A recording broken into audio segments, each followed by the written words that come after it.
Gryveth, once home to the most wondrous kingdom the world had ever known, blasted to nothing in just a fortnight. It is here that the fiends of hell walk among us. It is here where all things die. Welcome to Gryveth. Demon invaders roam the landscape and have conquered all. The world is a ravaged and wrathful wasteland where the old world lies buried beneath the blood and sand with its gods and its secrets. Water is fought over with blood and steel. Compatible with the 5th edition of the world's oldest fantasy role-playing game, this book contains all new character creation options, including all of the familiar classes with new aspects befitting the ravaged wastelands of Gryveth, along with new backgrounds, subclasses, spells, feats, and so much more. New races will allow you to play as the Cursed Ash Elves, the Forsaken Humans, the Primordial Incarnate, the Proud Orcs, the Reptilian Suri, or the Infernal-Blooded Tieflings. New game mechanics such as blood, grit, and effort give your games an intense focus on lethality and survival.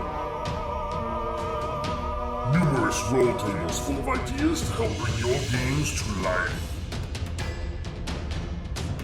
Featuring incredible thematic art by Brandish Gilhelm of Runehammer Games, as well as Lloyd Collins. The people of Gryveth are not heroes. In Gryveth it is courage just to survive. Will you rise to face the tide of demons, or will you succumb to the hostile elements? Available now on DriveThruRPG.com.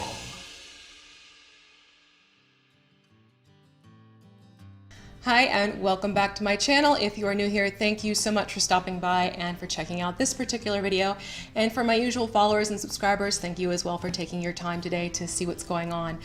For those of you who don't follow me on Twitter, you may not know that I've become a part of a group called the MUFFINS, and this is something that sort of developed all on its own.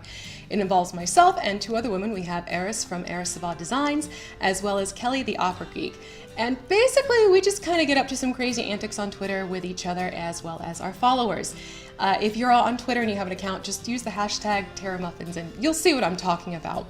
But anyways, these 2 women have become very good friends of mine, and we have been enjoying each other's company and just chatting with each other on a daily basis. Now, because of the camaraderie that we've developed and the fun we've been having with other people, Capri Creations took it upon himself to create this really cool design, which I'm going to show you right over here.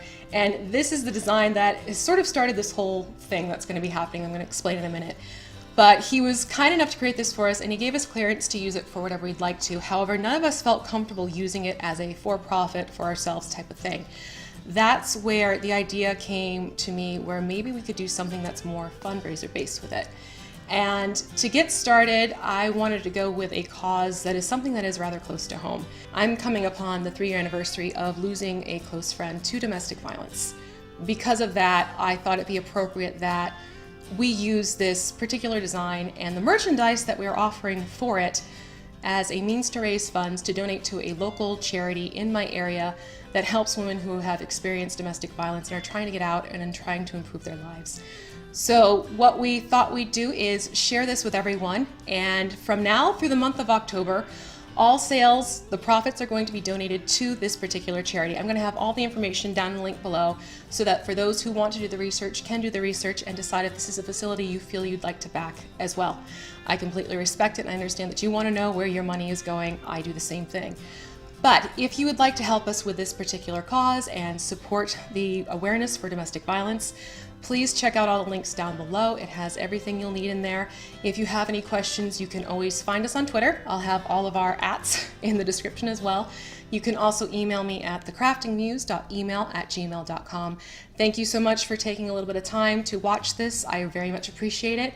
I hope you have a great day, and please consider getting yourself some Terra Muffin merchandise, and it's all for a good cause. Thanks, everyone. Bye.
Hey internets, it's Jake from Mini Terrain Domain, and this is the Sunless Citadel, episode 7, Goblinville.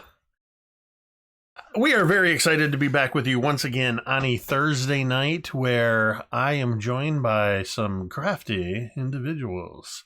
We're going to get to introducing them in just a moment, and I'm going to save Scotty for last because Scotty has got an extra special exclusive reveal before we play the game, and we'll run that both here in just a moment and at the end of the game for anybody that can't remember what they saw at the beginning. But that's very exciting. The rest of us literally just found out about it within the last half hour. And we're revealing it here tonight. So a couple things real quick. Definitely be sure to check down in the information bar below on the YouTube video. If you're watching this recorded or if you're over on YouTube, you can check out everybody's links down there for their social medias, their YouTube channels. We've also got the Terror Muffins information where you can get your very own Terror Muffins t-shirt. Jeremy and I are representing tonight with our Terror Muffin shirts. Fantastic cause. So, also, it's not, I don't remember if I put it in the information bar, but I'm going to drop it in the chats right now. Mini Terrain Domain is on Patreon. We've got a couple of regular posts going up. I've got some one-shots coming up real soon. Chameleon. Yep, I see that.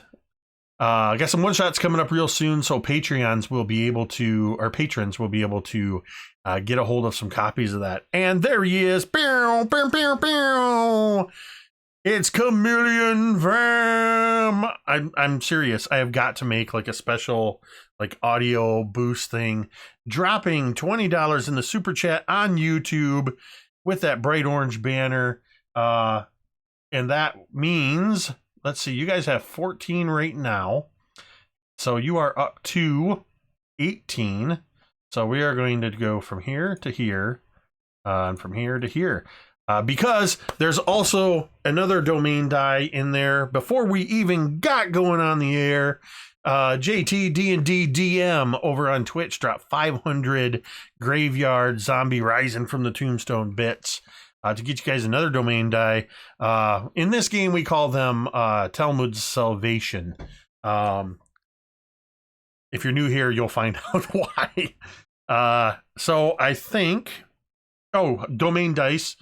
If you don't know by now, the way domain dice work is you can buy a domain die for 500 bits or $5. Every $5 gives the players one die that they can use to re-roll any D20 roll and take the new roll, or they can force me to have to re-roll my rolls. And they have been clutch in some very specific situations, very much meaning the difference between life or death. So that's a very cool way that we involve you, the audience, in this game. And we'll be referencing the audience from time to time throughout. This is just that kind of stream, and we like it that way. So I don't want to stall too much because we had a fantastic session last week that ended on a pretty intense note, and we want to pick up at that. So we're going to go around and let everybody introduce themselves, introduce your character, go ahead and plug what you want to plug. And we are going to start with V so we can deliberately leave Scotty for last. So go ahead, V. I know you got some stuff to plug. I got stuff to plug. Well, I did put the links for the merchandise in both of the chats. So if you want to take a look there, this is going on through the month of October. I'm closing it November 1st. And I think we're about $100 in to donate to the charity itself now. And then I am V. I have the YouTube channel, The Crafting Muse, where I show you how to craft terrain, paint minis, make game accessories, and things like that. I'm also here a lot playing games, which is fun. And then this past week on Tuesday, it was officially announced that I'm going to be a dungeon master at D&D in a castle in England in June 2019. So I'm going to be taking on the role of DM, and I had the great realization last night that I'm going to be DMV. So That's incredible. I tuned in for that announcement. I saw the pictures of the castle. It's actually it's gorgeous. the Oh my only moated Moat, castle full that you can moat. actually do this kind of a thing in, that you can actually go in and tour around and stay in. Yeah. That isn't already turned into some kind of a hotel or something like that. It looks very exciting. Yeah. Yeah, someone may have to come and claim me. I may like hide myself away. I have already claimed to be in You've claimed a suitcase. I've claimed a giant steamer trunk that you can just say it's your terrain. Yes, while absolutely. in the cargo hold of the plane in the steamer trunk, I'll just be crafting terrain for you. We'll put holes into it. No one will know. We'll be good. Yeah, it's gonna be like having the knockout when the A team, when they used to have to knock out BA because I have claustrophobia. So, Oh but it'll my be worth God. it for a castle. That would be hysterical just to see it pan out. So you definitely want to follow V on Twitter and her channel just because, but also to stay up to date on what's going on with that. Yes. Let's go ahead and man, I haven't even started the stream yet, and there are more bits being dropped. These guys do not want you guys to fail. As you're up to 19 domain dice for the Talmud Salvation Fund. That's courtesy of JTD and DDM, and I don't think it's a mistake, Talmud, that the icon he used is called the Failfish. So, Talmud, since you're the benefactor primarily of these, we'll go ahead and go to you next. I am just a very active player. Everybody, I am Jeremy. I have the YouTube channel, The Erasmus Expeditions. I do live plays. I have some crafting videos where I talk about RPGs, things of that nature. Next month, I'm going to be launching a new series on my channel called Help Action, where I run interviews live with specific people from the community and talk about a specific topic that I'll choose ahead of time. In addition, also starting next week, we have our session 0 on Wednesday of a brand new campaign that I am starting in the setting I have created called Momentum even. And Jake will be one of the players in that. So stop by and check it out. Very excited about that. Yeah, me too. I'm playing a character race class combo that I have never done before. So I'm very excited about it. And we got a good group of players for that game too. Yeah. I'm excited just to play in a campaign of yours. Good, so that's gonna be a lot of fun. I'm excited to have you. So next up, let's bounce over to some say the M in MTD stands for Megan these days. Megan. Hi.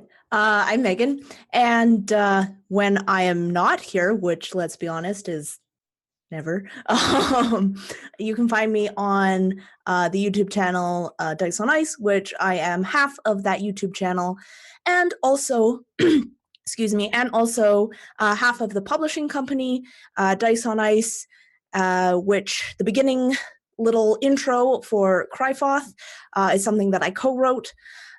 So it's super cool, and the intro does an amazing job of describing what it is and where you can get it. So yeah, and I am playing Vi, who has just shown that she actually is a druid. So that's a step up 7 sessions in. So and if you tune in on Sunday nights now in our Tomb of Annihilation Cult of Personality campaign, where Megan is a regular player, you can see both halves of Dice on Ice, as Connor has joined the campaign as of this past Sunday, playing an Eric Hawker by the name of, I think he toned it down to just Eric.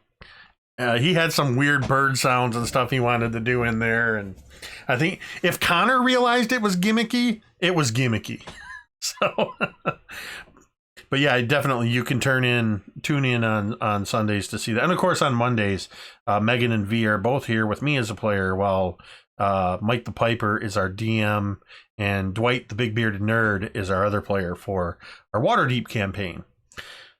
And it is now time to bump over to Scotty, who's going to tell us who he's playing, introduce himself, and set up this world premiere exclusive trailer that we're about to show you. So everybody buckle up.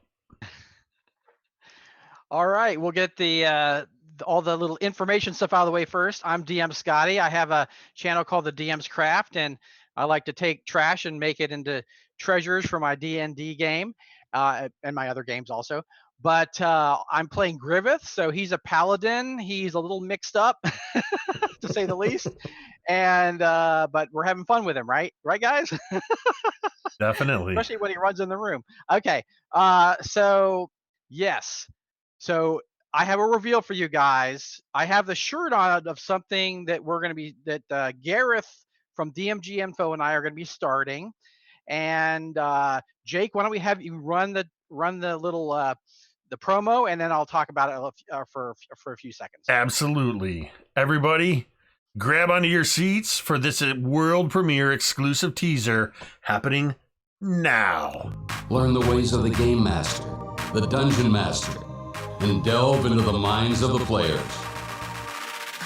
If you're looking for adventure, excitement, thrills, and a dice-rolling good time, grab the modules each month and play the campaign with your gaming group. With quest givers DM Scotty and DMG. They're taking you on an epic journey through the role-playing experience every Friday. You're sure to get hooked on adventure.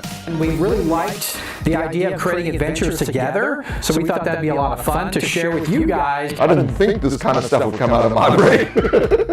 We are quest givers, and I'll see you in the next video. There it is. Tell us about quest givers, Scotty. All right, guys. So Gareth and I have been talking, and I'm sure a lot of other DMs do this, but you bounce ideas off of other people, and you really end up getting some great ideas. That's where I get my best ideas, is when I bounce them off other DMs and GMs, and you're like, wow, that's cool, and it kind of morphs into something even just that much better. And so Gareth and I have been talking, and we really wanted to, start writing adventures. And he suggested, it was like, why don't we just start a channel, and we can talk, we can publish these adventures, which I hope you guys will enjoy. We can publish these adventures, and we can also talk about the adventures where, as opposed to when you're talking about something online that's like hypothetical, like, oh, hypothetically, if you do this in the adventure, we actually have the adventure that we're talking about, in our videos. So it's a specific thing that you can reference and that kind of thing. So yeah, we're just really excited about this. We got the new channel coming out November 2nd, and so we'll have the official start is tomorrow. We're gonna have the preview video tomorrow, so you're gonna be able to sign up for the YouTube and all that kind of stuff pre the channel starting. So if you guys want to go there and do that, that'd be great. And yeah, we'll see you guys November 2nd with some great stuff. And so here's our little quest givers logo, which I love. It has the exclamation point kind of thing. And I'm going to turn around, and maybe if I can do this, and you can see on the back there. There you go. Okay, is that okay? Oh, a little bit of gymnastics there, but okay, guys. So yeah, I hope you really like the new channel. And I'm not gonna discontinue DMsCraft or anything. I'm gonna continue the DMsCraft. So yeah, no way I'm letting that up. That's my baby. I keep crafting all the time. And one last thing, I'm gonna have a video, I think tonight, discontinuing my Death Trap dungeon build for the Halloween build. So check that out. It's got some really cool stuff in it. And back to Jake. Thanks, Jake. Thank you, Scotty. That's very exciting to be able to have that announcement here. And I will be looking very forward to seeing more about the quest givers. I'm fortunate enough to call both Scotty and the DMG, Gareth, friends. Gareth and I can say that, along with Nathan Like from Earl T. Gray TV, that the three of us stayed up for 6 hours till 3 a.m. one time on a live crafting stream, where Gareth literally sat on the couch with his cat and just watched us talk and craft. So that was awesome. So without further ado, we're going to get into the adventure. Where exactly are we? Well, we are deep in the bowels of the Sunless Citadel, starting in the town of Oakhurst, taking up the quest to figure out where in the heck these goblins that show up once or twice a year with a magical apple, where do they come from and where do they go? Cotton-eyed Joe. It just happened. Sorry. Also, the merchant leader of the town, a woman by the last name of Hukrili, mentioned that 2 of her children had taken up with adventurers, her young adult children, and Telgrin and Sharwin had gone missing a couple months before. So a couple of our adventurers, are taking up the quest to find them as well. They followed the goblins to a deep rift in the earth where the so-called Sunless Citadel had fallen who knows how long ago. Talmud, the trap activator, quickly activated many traps to give them a sense of what was going on. As they journeyed into this place, they found that due to Cantriel's ability to read Draconic, that there is some draconic history to the Sunless Citadel. But Talmud, in his dwarven heritage, has also realized that it is of dwarven make. They journeyed through the kobold-controlled regions and quickly met up with a sad sack by the name of Meepo, who took them to his leader, who gave them a quest to get our dragon back from the goblins who live in a different part of the castle. They took Meepo with them. Talmud activated a few more traps on the way, and then they eventually found themselves in goblin territory, slaying goblins all along the way until eventually they found themselves facing off quite a few goblins, a bugbear, and then it was revealed that they had Kalsrix, the white dragon wormling, kept in a sort of makeshift trophy room. The bugbear had emerged, hearing all of the noise. They beat the hell out of the bugbear. And then the dragon, they wound up dealing with the dragon. The dragon kind of got the better of them for a little bit. Definitely got the better of Meepo, who became a kobold sickle. Meepo was hit and insta-killed by the dragon's frost breath. And at one point, I'm pretty sure Talmud was holding Meepo by the tail and wielding his frozen body as a weapon. Trying to give chase to the bugbear, but seeing the state of the dragon and that Griveth knew the dragon needed to be slain, but couldn't quite bring himself to follow through on his Leroy Jenkins moment and kill the dragon, Talmud did not hesitate, rushed in, and the dragon, which had already been hit with a sleep spell, Talmud picked it up by its jaws and basically broke its head in half, killing the dragon wormling. And that is exactly where we are going to pick up now. Talmud, you stand there with the broken head of the dragon, its jaws snapped wide open, still kind of riding that high of the rage, of your barbarian rage. Griveth watching on, as do Cantriel. Nearby is Vi, but she is currently holding the form, as was mentioned before we started, that for the first time in this battle, Vi embraced her druidic nature and wild-shaped into the form of an elk. Of course, she had consumed an ancient dwarven ale prior to that, so she's a drunken elk right now. So this motley crew stands there now.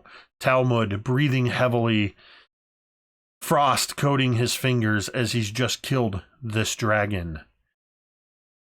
What would you like to do? I survey the carnage. We've got murdered goblins. Talmud is just hacked goblins in half. There are bloody bits everywhere. This dragon with its head laying at a crooked angle with its jaw going one way and its snout going the other. I look at this carnage and the damage that we've wreaked and that has been put upon us, and I'm just like, I'm supposed to be an emissary of peace. What have we done? How are we going to fix this? How can we approach the goblins now? We've killed half their tribe. We've killed this dragon. What do we do? How are we going to complete this quest? Get a hold of yourself, you whiny ass little baby. Oh, for heaven's sake, I'm ready to call uncle on this one. Aye, I am an uncle. What's it to you? You better off dead and you better leave your nephew alone. I'll see you next time. Not if I see you first. What's I've appeared to made a little bit of a mess. A little mess. A little mess. I think there's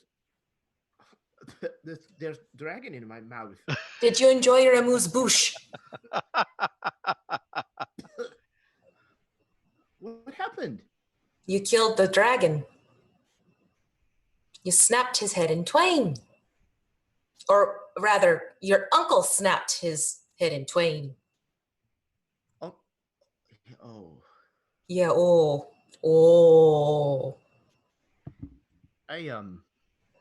I'm gonna go sit down for a wee bit. We all could probably use a rest, quite frankly. So like I kind of see the group like teetering on the edge of like defeat. It's like I'm totally disheartened. Griveth is totally disheartened. He's like given up trying to, Talmud came down, but he just gave up trying to get Talmud to come down. He's just leaning against the wall, just in kind of in despair. And yeah. What about Vi and her drunken elk? Or full credit to Jay for this one, the alcoholic. Vi just kind of sits down with this huge thud against the floor, and it's this really awkward looking thing for an elk trying to sit. Her back legs are splayed out, and she kind of shakes her head from side to side, looking warily from Cantriel to Talmud to Griveth. She lets out this snort. I'm gonna carefully walk over to her. Vi, darling. Hello, it's Cantriel. One who's had it up to here with you. Her large head just kind of swings over and looks at you with these half-lidded elk eyes. How many of me are you seeing?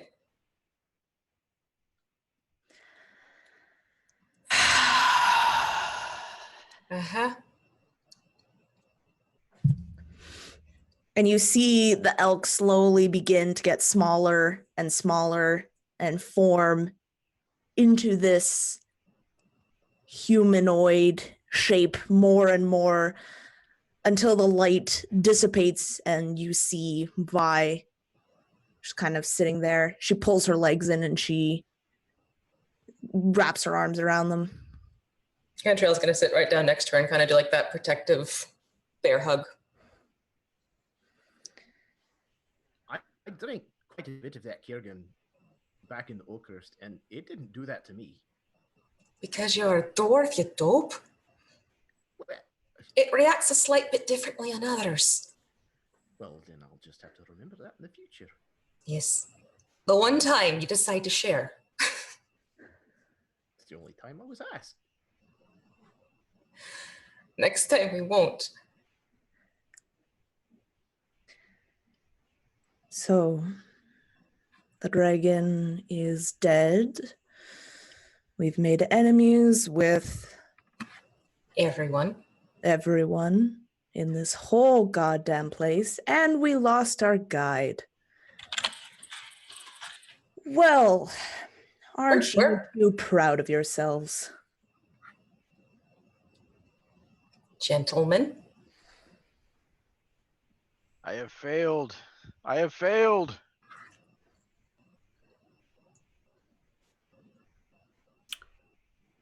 As you guys are sitting there and sort of wallowing in this collective despair, the torchlight, this room you're in, as a reminder, is this long hall that has these dragon carved pillars. The pillars have sconces on them with torches, and there's a sort of smoky haze that has filled this room since you first came in here. And suddenly, all of the sconces kind of sputter and get really dim. And then suddenly they all flare very brightly in a sort of bluish white light. And as they do, the ground all around you begins to tremor. Everything is shaking. And you hear a voice. Who dares disturb our halls? What would you do? I think Vi is so drunk, she doesn't even realize how scary this is. So she would just gesture to the other two, to Griveth and Talmud. Oh, look, another person for you to piss off. As she just kind of like lolls her head. At this point, I think I'm just like patting her head.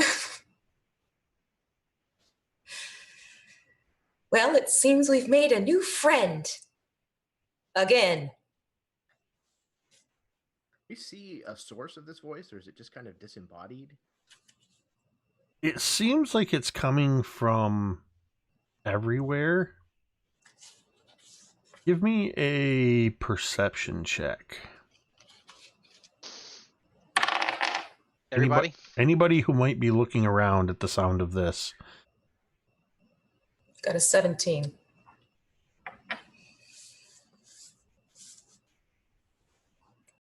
You're muted, Scotty. 19. I got a 21. You notice that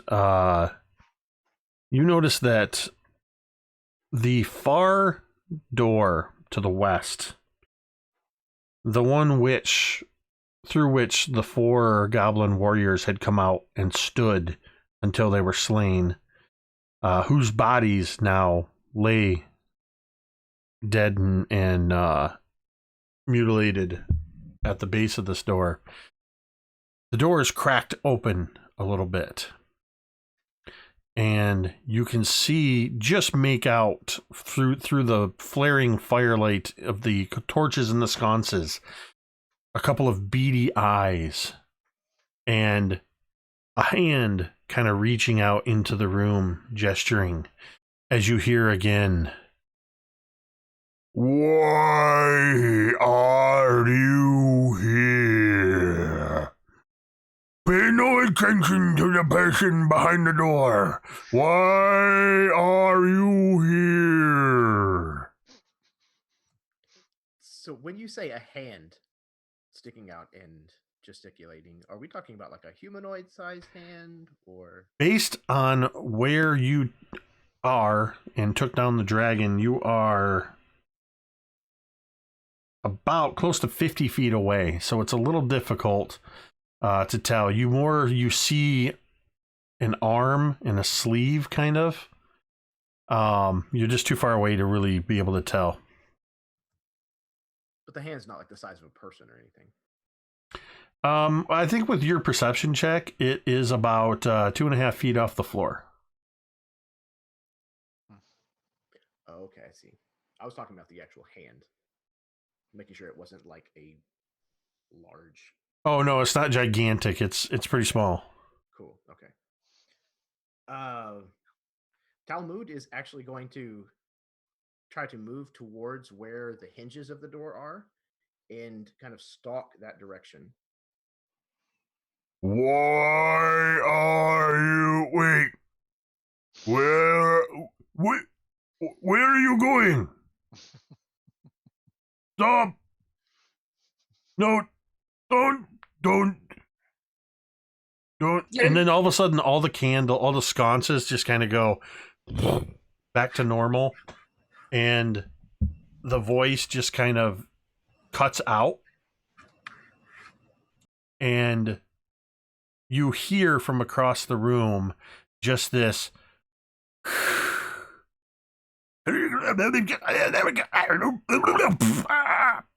Who among you was the one that spoke Goblin? Talmud, you hear, the rest of you hear that, but Talmud, you hear barely above a whisper, kind of hoarse, almost like a stage whisper. You hear this.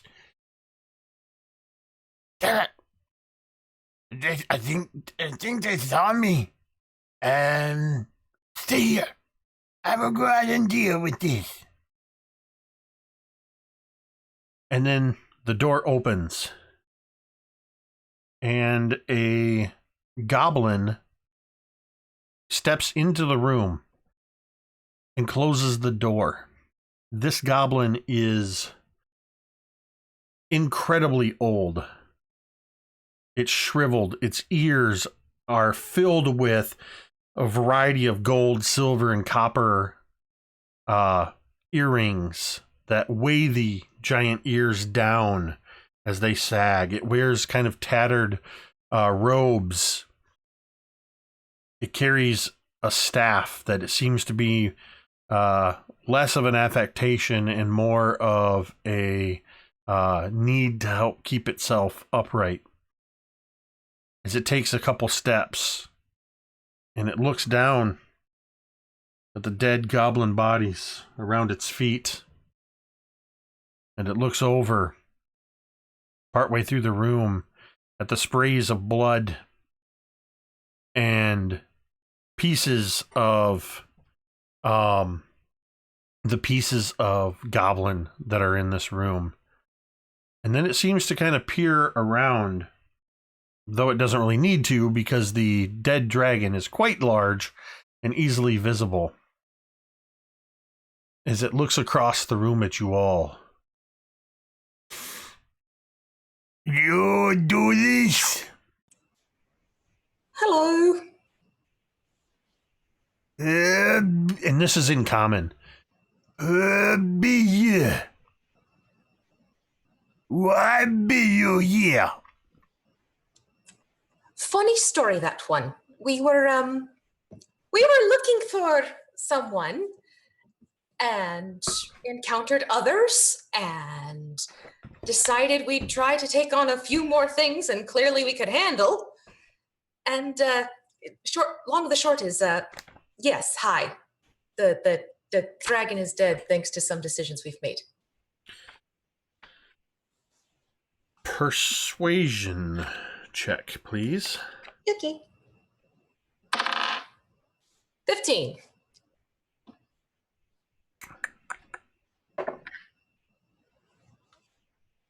You killed the dragon? Well, myself personally, no. I didn't go and kill the dragon, but someone here did. I just tried to put him to sleep. Not put him to sleep like, go over the Rainbow Bridge, put him to sleep, like, take a nap. But something else. Are you responsible for the death of that dragon? Yes. And then you hear this sort of raspy and it's kind of convulsing, and it turns into a sort of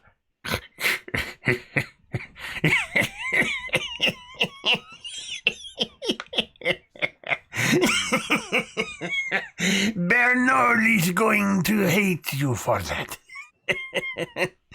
Darnan will want to kill you. But you killed the dragon. Yes, I think we've all come to terms with that realization. This recently. makes me very happy. It makes you happy.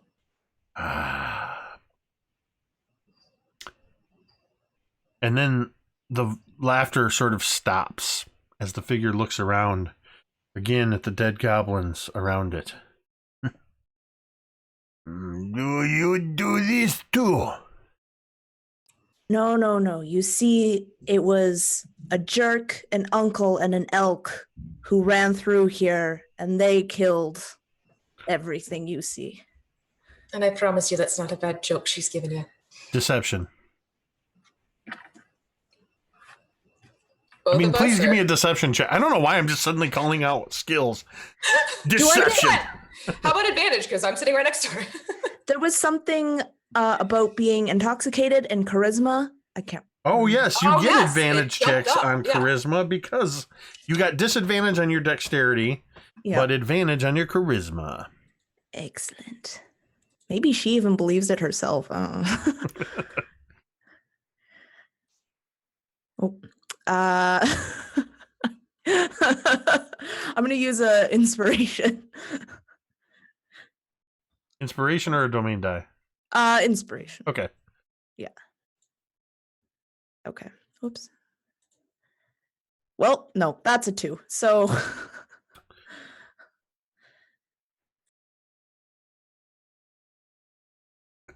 She just kind of looks at you. I call bullshit.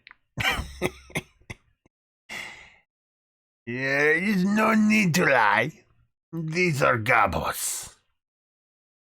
Violence and death is the way of the goblins. We are very proud, usually, of our existence. Come. And this old goblin, she looks over to the door to the left that's ajar. The one that the bugbear escaped through and that you tried to follow not too long before. Actually, at this point, minutes ago, you tried to follow. And she just looks at this door and she says, Come now, quickly, before Darnan and the others come back this way. Well, you don't have to ask me twice. Shall we? and she opens the door and gestures for all of you with her staff to enter. Careful with this one. A goblin that reaches a ripe old age is certainly something that we should be wary of.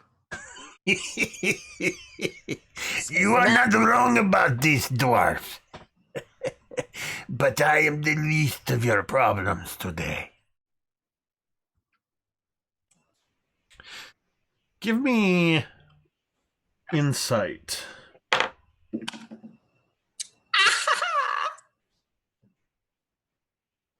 I don't know if that was good or bad. Oh, that's a 24 with a natural 20. I thought she was actually just starting up a mariachi band. Hey, you take the girl out of Texas. She is the bard. 19 for me. I got a 16. 15. So Cantriel, you are very quick to pick up on it. The rest of you also notice it, that at this point, she seems to have dropped some of the pretense of being just a dumb gobbo. You notice that she's speaking in much more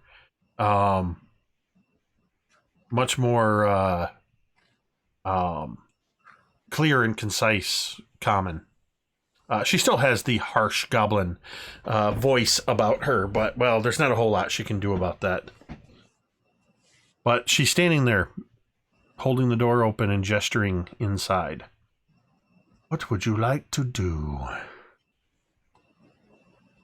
So Griveth visibly cheers up a little bit and, perhaps we can salvage this, friends. Well, I say we can follow certainly with try. caution. I say we follow with caution. You're saying follow with caution? Yes. You. Is Cantriel still really only 1 hit point? I'm still nice and squishy. You're 1 hit point? I'm not 1 hit point, but I'm not in the doubles. Oh, okay. Neither am I. Yeah, no one's looking too good is the problem. So he offers you his potion if you need it, his healing potion. Griveth, you don't have to do that. I want you to have it. I really do. There Are may you be sure? there may be trouble, and I'll be all right. I'll be fine. You can tell he's visibly hurt, like he's bleeding, and yeah, he's pretty hurt. But yeah, I want you to have it. Please take it. I'll take it. Doesn't mean I'll drink it. You should drink it. Not right now. Maybe later. All right. So are you guys going into this through the store that the goblin is gesturing? I say yes if you guys do. Who will enter first? I'll go first. All right. So as you all begin to enter into this room, I'd like you to roll for initiative. No, I'm just kidding. As you walk into this area, the first thing you notice, Griveth and then Vi, it almost, coming from this torchlit room, it almost seems that you're being led into a dark room. But you quickly begin to see spots of light around the room that begin to sort of, as your eyes adjust, brighten a bit, but they never quite get fully bright. These spots of purple light. Cantriel and Talmud, as you move into the room, you can see the illumination. Your eyes adjust much quicker with your dark vision. And then you can kind of adjust back into standard vision if you wish, as your eyes adjust more quickly. And what you see is a large room that appears to be nearly square. It's a little bit longer north to south than it is east to west, but it looks to be about 60 feet across in either direction. It once might have been the cathedral for the Citadel, but it is now very clearly the goblin lair. Thick with the filth of years of goblins living in this small space. All along the wall and all around the room on the floors are scores of sconces and braziers, all of them stuffed full of a violet glowing fungus that is providing the illumination in this room. Dozens of goblins are throughout this room going about their daily business, which usually involves a lot of rudeness and violence, but all eyes are on you as you enter into this room. All along the southern wall, which would be to your left as you come in, is a heaping pile of assorted items. You can see wagon wheels, broken pieces of armor, rusted swords, great swords, hammers, mauls, axes, daggers, some broken, some with the leather wrapped handles dry rotted away. Chests, small statues, antique furniture, even artwork, all piled haphazardly in the corner against the wall.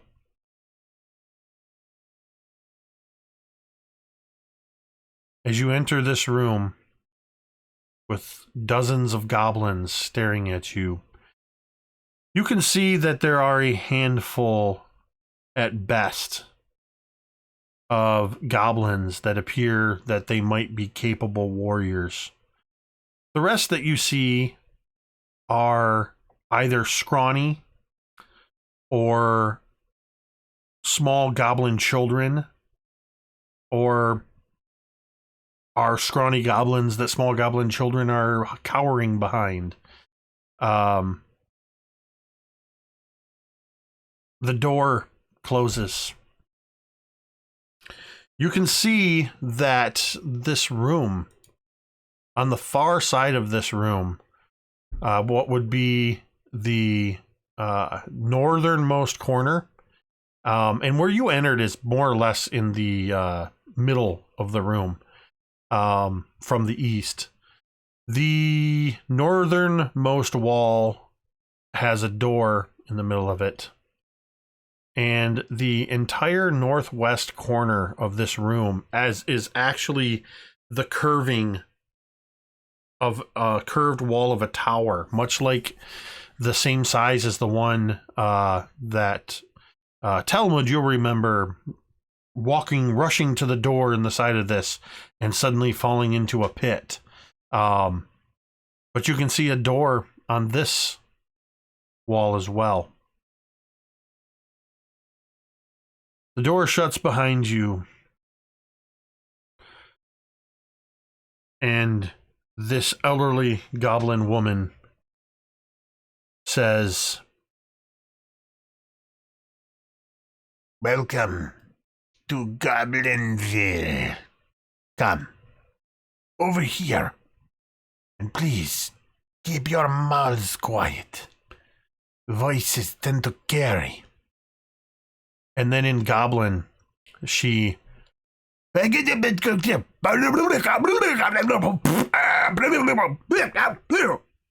And Talmud, you hear as she barks orders to some of the goblins to move towards the north and go about their business, but a little bit louder than normal.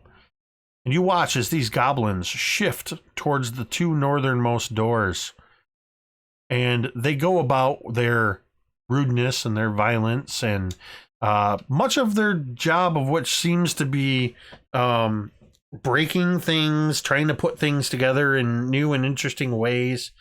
There are a few of the goblins along one area where there is a pile of this violet glowing fungus.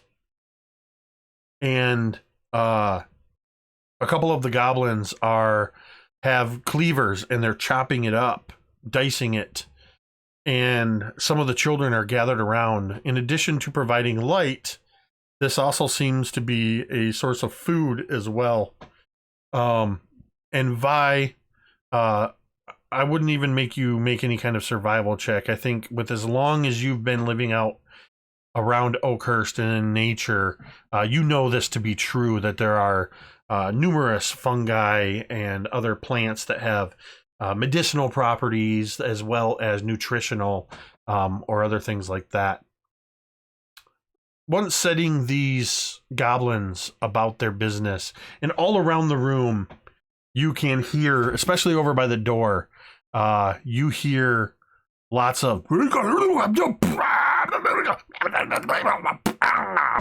and these goblins are like deliberately speaking very loudly. There's two of them over near that door on the curved wall that are literally shouting in each other's face and taking turns banging a hammer against a broken wooden shield, just to generate noise on that side of the room. this elderly goblin, she kind of gestures at you to follow her to the southeast corner. Come, over here, we can speak freely. And she moves to sit on a broken wooden chair.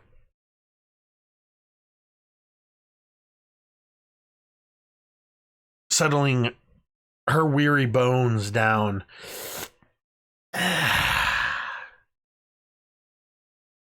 My name is Grenl.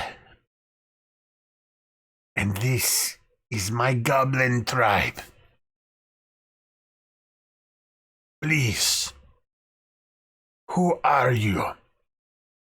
And for what reason have you come into our home and killed some of our people?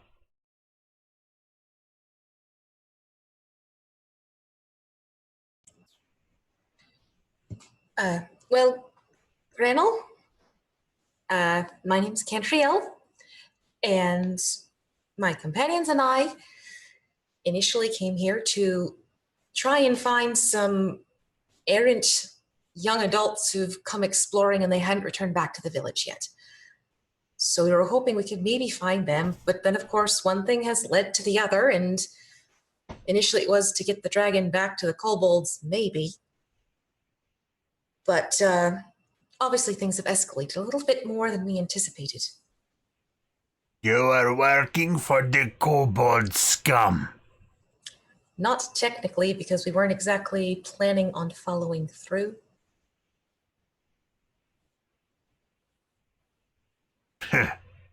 Perhaps you have some goblin blood in you. If your plan was to deceive all along. Well, there's interesting blood running through my veins, I know that much.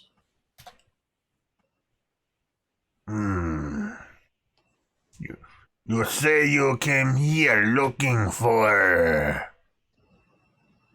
peoples. Yes. What kind of peoples are you looking for? Some people from the nearby village, a brother and sister and some of their friends, who decided that they were adventurers themselves and came here only to never return. Their mother's worried. She sent us here.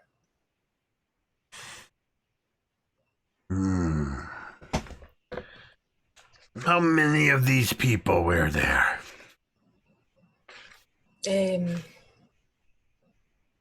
Griveth, do you remember? It was 4 of them? It was 4, right?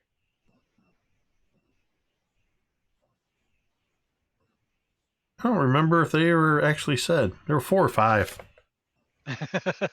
You found one, remember? Yeah, yeah. But it wasn't one of the her children. No.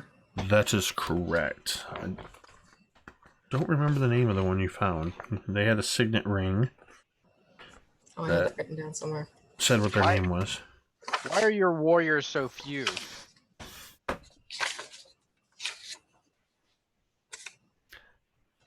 The goblin woman ignores you for a moment. Griveth, still looking at Cantriel.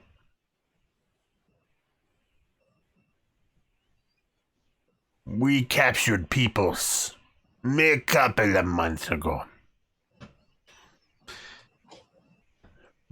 They were our prisoners. We kept them in a different part of the dungeons. They say their names were Talgan, Sharwin, and Sir Bradford. We kept them here for about a week. But then he wanted them brought below. And by he, you mean the one who's not going to exactly be happy he doesn't have a dragon anymore, I'm assuming. Balak does not care about the dragon. I don't think Balak knows much about the dragon. No, that is Darnan. Darnan is going to be so pissed. Well, No, it's Belak. Belak wanted us to bring these peoples down to the Twilight Grove. So we did.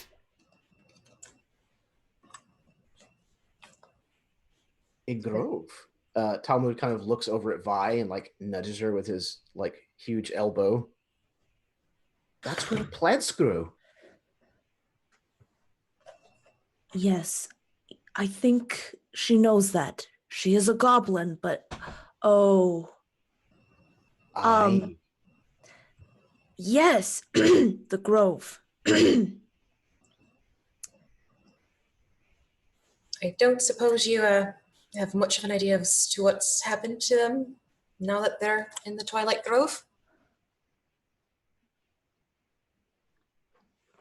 I do not know what Belak would have done with them. We did not bring them down to Belak ourselves. We took them to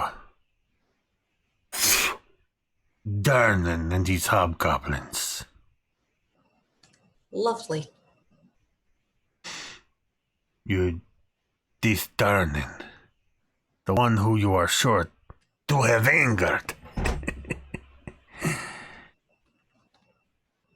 His hobgoblin. Many long time ago, he come here, into this place that we call our home. And him and 3 other hobgoblins. They bully us. They kill many of us. They take my throne. Now hobgoblins rule us goblins. They work for Belak. We can no longer go to the grove. The Gothias tree belongs to the goblins. It is ours, and we should be the ones to own the grove. But we are not very powerful against them. Belak. He lets 1 goblin every midsummer bring a single apple to sell to the peoples in the people town. Sometimes in the winter, he tells us to bring the poison apple and to sell that one also. But the peoples in the people town, they begin to figure out what this does. They no longer buy it.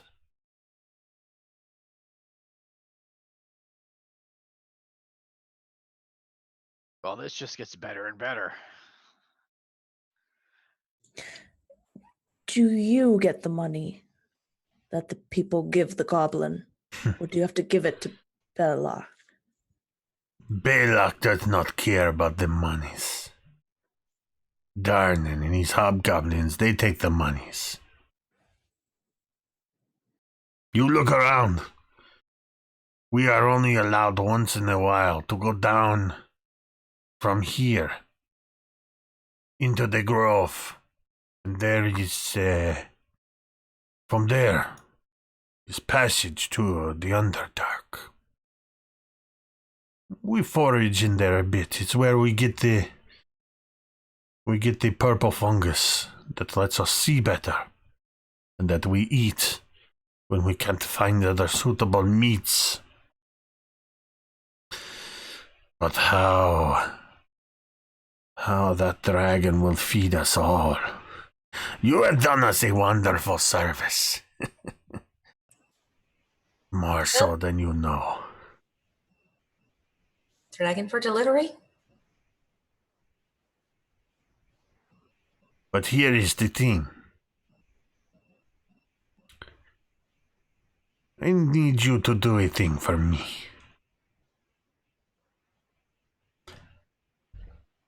Through that door over there. And she gestures to the door in the curved wall. No doubt already waiting for you. Is Darnan. These hobgoblins. Bernal, you allowed to escape. He will not come out to face you. He wants the upper hand. But they will wait for you to come to them. But they won't wait all day. If you take too long, they will come looking for you. You kill Darnan. You kill Bernard. You kill the other two hobgoblin bastards. And then we will let you go down into the grove, find Belloc, kill him. Then you will be allowed to leave this place alive.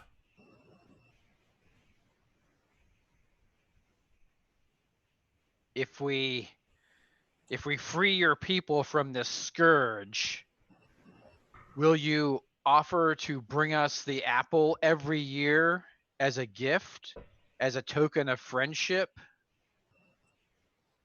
And we will keep the peace with you and never attack you again. This I swear. If you kill Belloc and let us have the grove in the Gothias tree, we will let you have saplings that you can take back to your people town and you can grow them. They have tried to grow this before from the seeds of the apple. Belloc does not allow it. Always your saplings.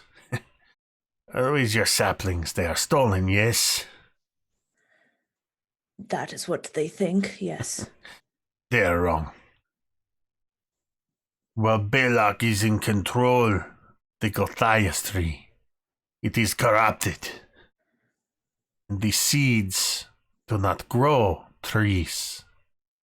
They grow blights.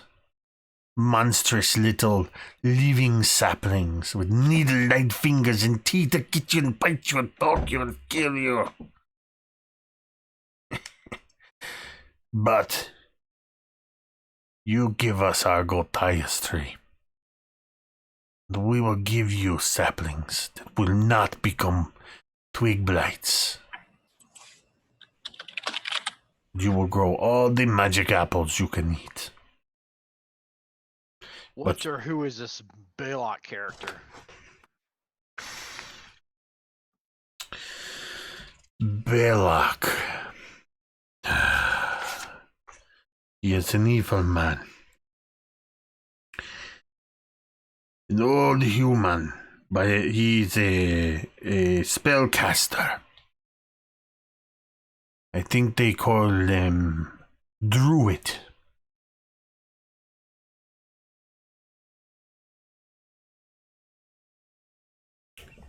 For whatever reason he come here, he take over our garden.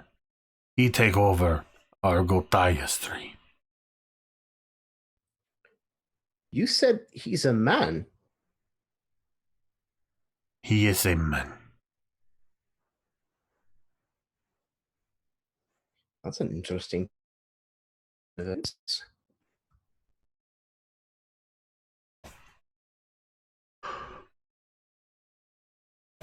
Why, it sounds like he has corrupted your ancient and sacred rituals.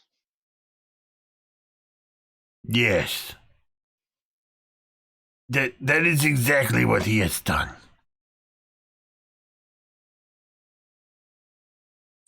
Yeah, ancient sacred rituals. Mm-hmm. That's a laugh. Will you do this thing for us? Well, we don't seem to have much of an option now, do we? Well, maybe we do. Let's we can hear do it. this. We can do this for you and your people. But as you've already pointed out, we have supplied you and your people with months of food. right at your doorstep, no less. So what are you going to do for us in exchange for that humongous favor?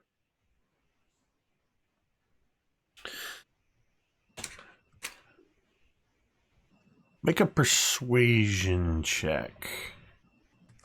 Oh, great! I'm good at these. I'm actually okay at them. Oh, I'm gonna spin a domain die. I was gonna say that's not a good sound. Yeah, that was a 1. That's the sound Jeremy makes right before he says, "I'm going to spend a domain die." Yeah, right. That's Jeremy for hold on a moment. Okay, a 16. It is true. You have given us this dragon. And this dragon will provide us with much sustenance. It will provide us with lots of good things. But it will only last so long. And it will not last the months you think. Bernal, Darnin, and the others, they will be back. They will take it from us. We will hide what we can, but they will take it from us.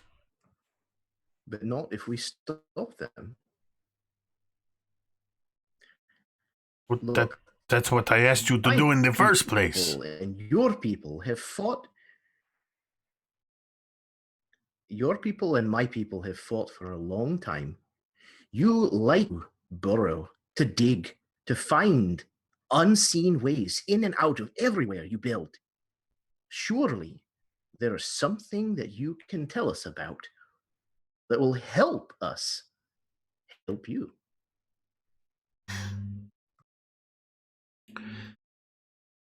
I have already told you where to find your people, friends.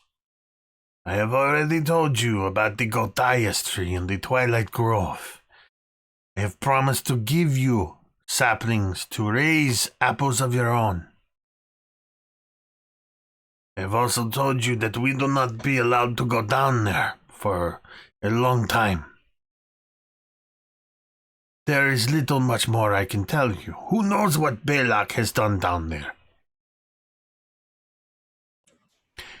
You do not have much time. Do we at least have time enough for a short rest? Is that not what you have been doing? Well, we've been chatting for so long, I haven't exactly checked the time.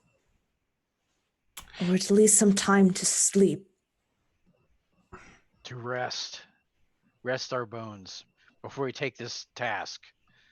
I also ask another favor of you, Elder, of your tribe, venerated one. When you scrape the meat from this dragon, when you scrape it from the hide, will you save me some of the hide of the dragon, that I may take it with me? Make a persuasion check with advantage for your supplication. Oh, bam, yeah. My other D20. Ooh, persuasion. Oh yeah, there it is. Oh yeah. I got 19.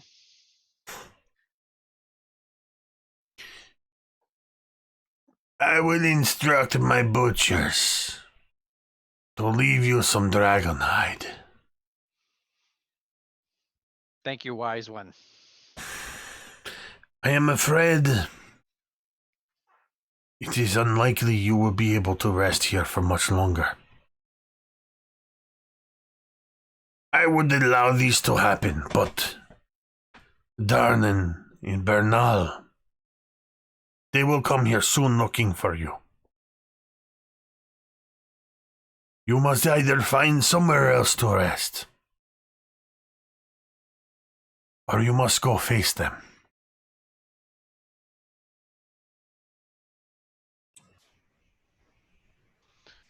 So we kind of do a party huddle. And I'm like, I'm in sorry shape, friends. I don't know if I can take on We're all looking worse for wear. Without some rest. So what if we go back to where the dragon's corpse is and we rest there?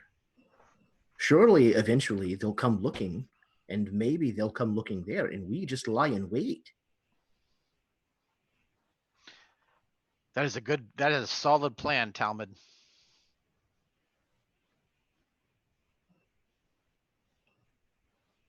Well, at this point, it's we rest, or we're just going to walk into our own deaths as it is. Everyone say aye. Aye. Aye. Aye. Not you, Ancient One, not you. If you go this way, we will not tell them you have been here. They will not know we have spoken. Now go. And she just gestures toward the door that you came through. So you're going to go back out into the dragon hall where the dead dragon is. Are you going to go just like hide behind the dragon or hide in the room the dragon came from? Are we going to Luke Skywalker it? Hide in the room the dragon came from? There's a bunch of tables in there, right? Yeah, there's some broken tables and a bunch of others. There's a door, and it We'll closes. kind of make a barricade there, you know, and kind of hide behind it. Okay. Yeah. I'll say that it will take you guys about 10 minutes to go to that room and barricade it up. I'm going to do something I haven't done in this game yet. Some of you are familiar with my way of doing this. What I'm going to do is there's a certain percentage chance that a thing is going to happen. The way I do percentages is I'm going to roll my percentile dice to find the baseline. And there's a 20% chance and that the hobgoblins are going to come looking for you. So pick one of you to roll a D100. Not Jeremy.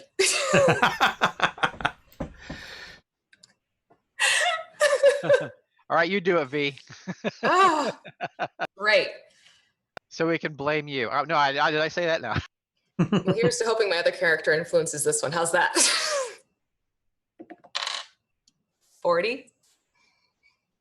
So the way I do this is I say there's a 20% chance. So that means if it's 10% above, 10 points above or below this number, then it happens. The number I rolled was 14. So you are well outside of that. So by that lucky dice roll, you are able to successfully complete a short rest barricaded in this room. Meaning, yeah, everyone gets an additional D6 because of the bard. That is a song of rest. What does that song of rest sound like, Cantriel? Oh, okay. Let's see here. When the rain's blowing in your face and the whole world is on your case, I would offer you a warm embrace to make you feel my love. So everybody gets an extra, thank you, V, that was very lovely. Yeah. Everyone gets an extra D6 to add in addition to any of your hit dice that you can spend, or if you have healing potions or healing magic you wish to spend. So go ahead and take care of that. And you can also use this time to make your plan of attack. So you know that the door that Grenl went through to go up and through, and actually, Talmud, you got a good look that it kind of went up to the northeast and continued west, or northwest and continued west. And you kind of line that up with that northernmost door would kind of also open in that direction from the Goblinville. So you know you can get to that same general direction without going through Goblinville again.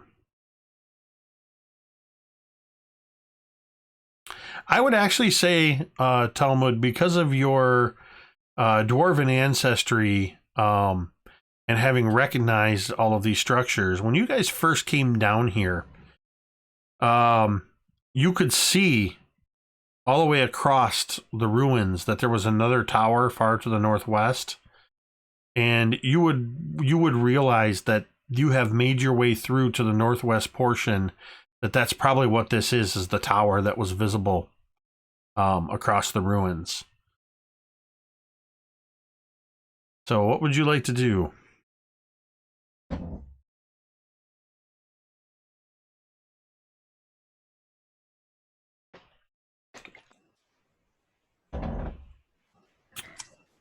So what is our plan? Just go in and kill everything? That, I mean, we have been good at it so far. Yeah, there's not a lot else that I'm good at, to be truthful.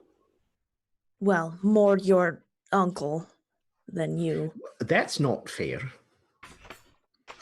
He's fine. You know what? That's fine.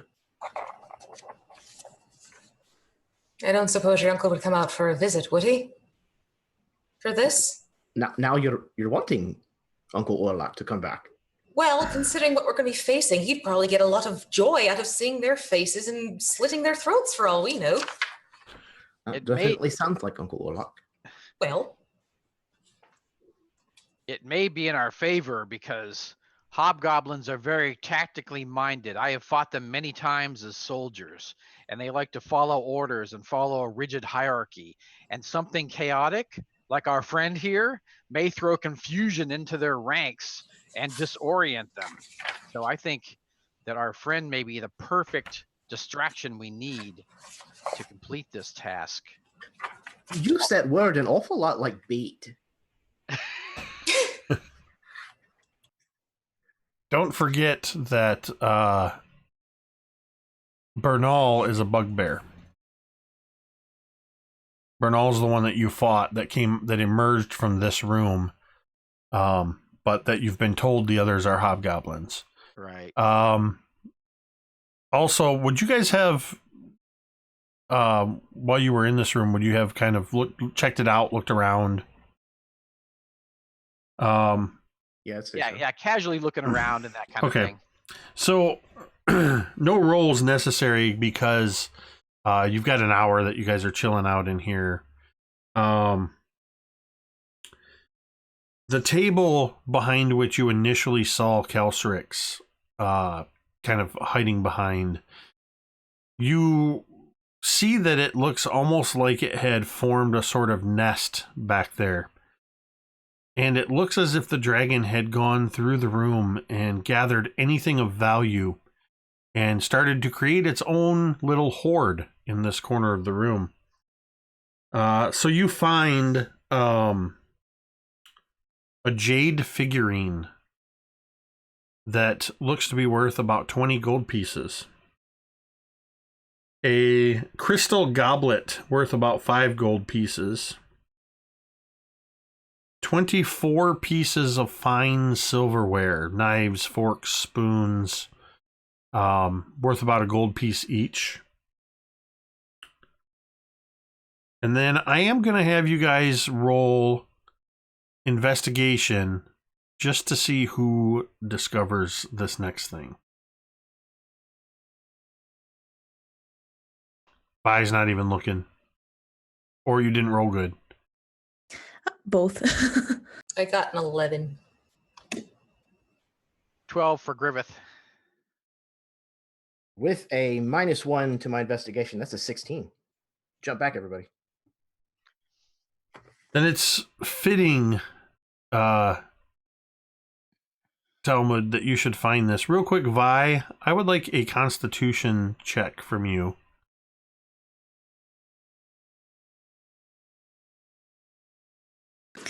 It's a 4. You are no longer drunk from the Kerrigan, but you have a wicked hangover.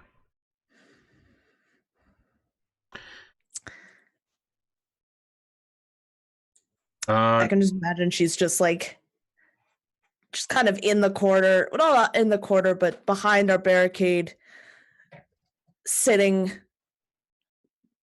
looking very warily, squinty-eyed at everyone.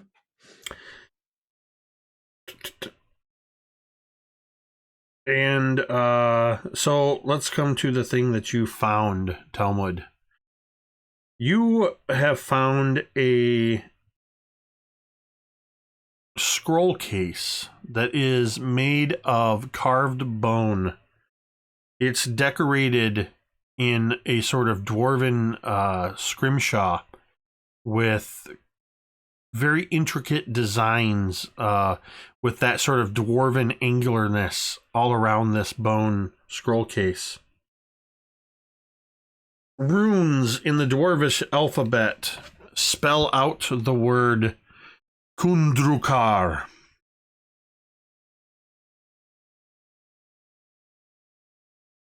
And it looks as though one portion of this case, there's a seam and you can open it if you wish.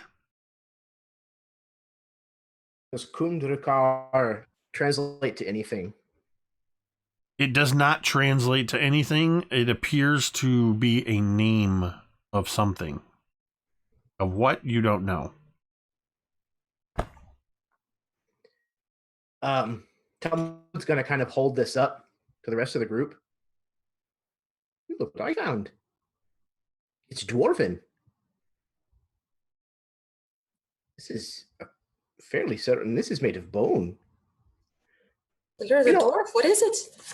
I don't really know. I'm just going to go ahead and open it. He's going to pull it open at the seam. Inside, there is an old piece of rolled up parchment. It looks aged, and it looks to have sustained some water damage. It looks a bit brittle, but even curled up inside the case, you can see there is some dwarvish writing upon it. Will you extract it and review it?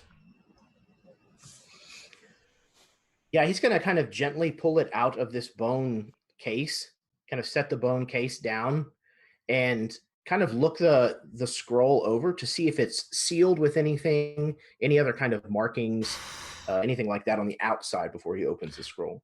It's not. And even just pulling it out, it's already starting to break apart at the edges. Parts of it are dry with age, and parts of it have been damaged by water long since dried. It has the feeling of a very thin, dry leaf. Very brittle in your hands. Brittle enough that it doesn't hold its curl as you withdraw it. With no wax seal, it just sort of mostly flattens itself out in your hands. And it sort of breaks into a couple pieces. But you can still read some of the words. Many of the words have been lost to time and damage. But what you read in Dwarvish is the remaining few. By order of Durgeddon the Black, we have created a secret dwarven redoubt. None shall find us, however... And that's all you can read of this message. Give me a history check with advantage.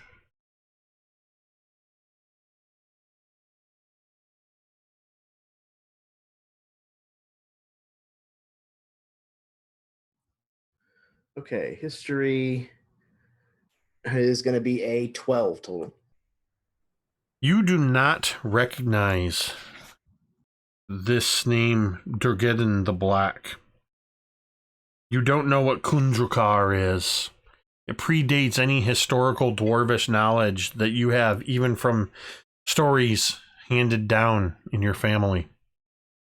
But you get a sense that at the very least, the case, the bone scrimshawed case that it came in, is worth a few gold pieces. About 100 to be precise. An hour has passed. You are rested and healed. Do you have a plan of attack? Plan of action?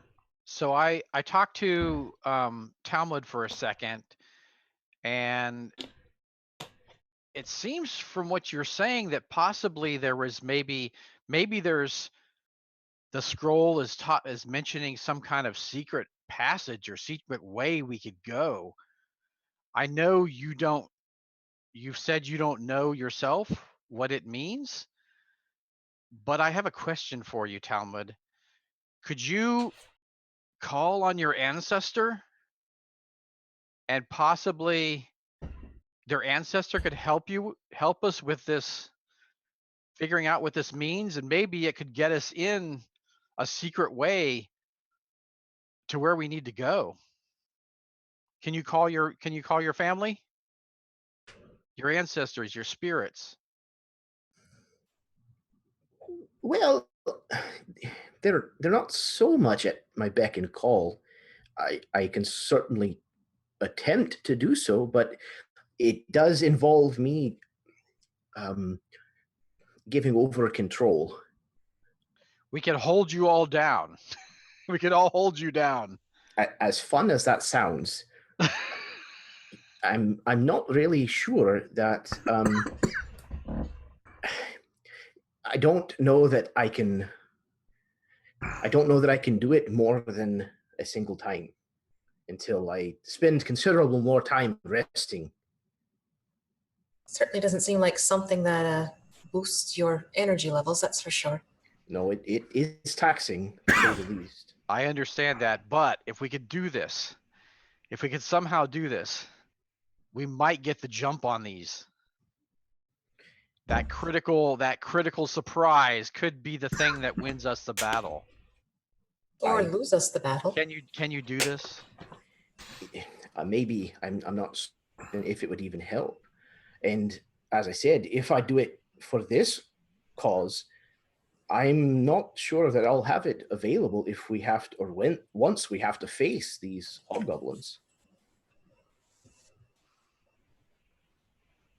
I understand that, but then we may not have to do that. But I leave it up to you. It is your. Is that something I think might even work, Jake? Is it something that you feel is worth trying? Anything's worth trying at least once. So they say.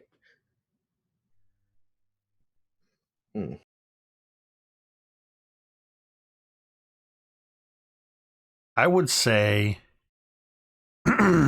roll me an insight check with advantage.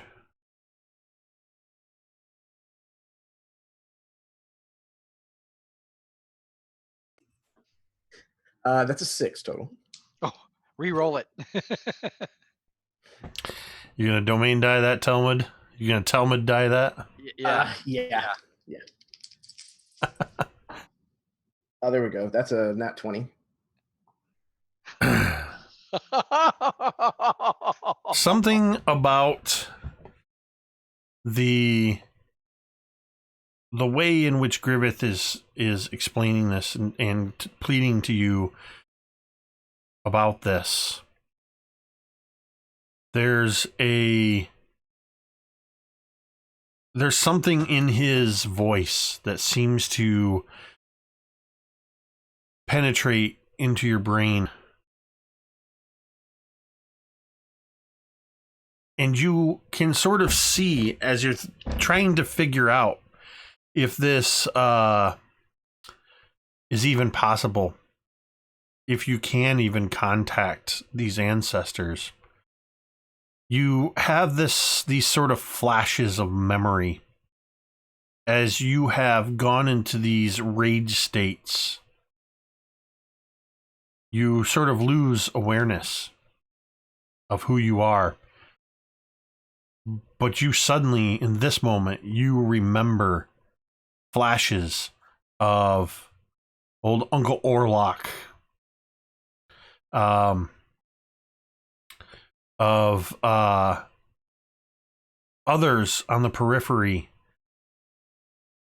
your cousin Tildane, your great uncle Horm, your cousin Torkenfell, little frightened Burlnai,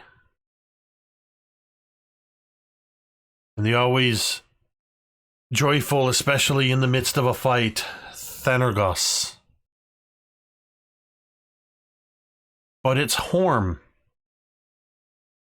that seems to stand out.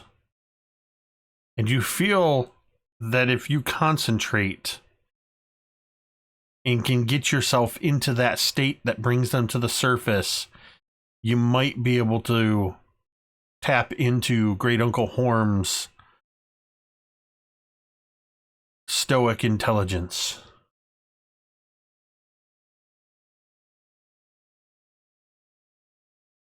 So basically, you know what you need to do. Are you going to do it, and how are you going to do it? Oh man. Okay. So Talmud thinks about it for several long moments. And finally, he kind of gets to his feet, nodding. Very well.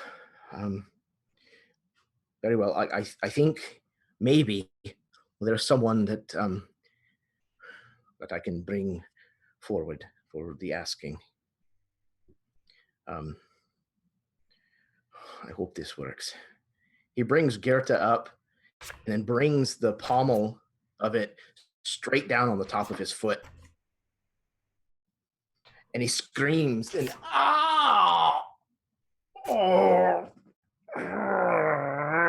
and he's going to enter rage.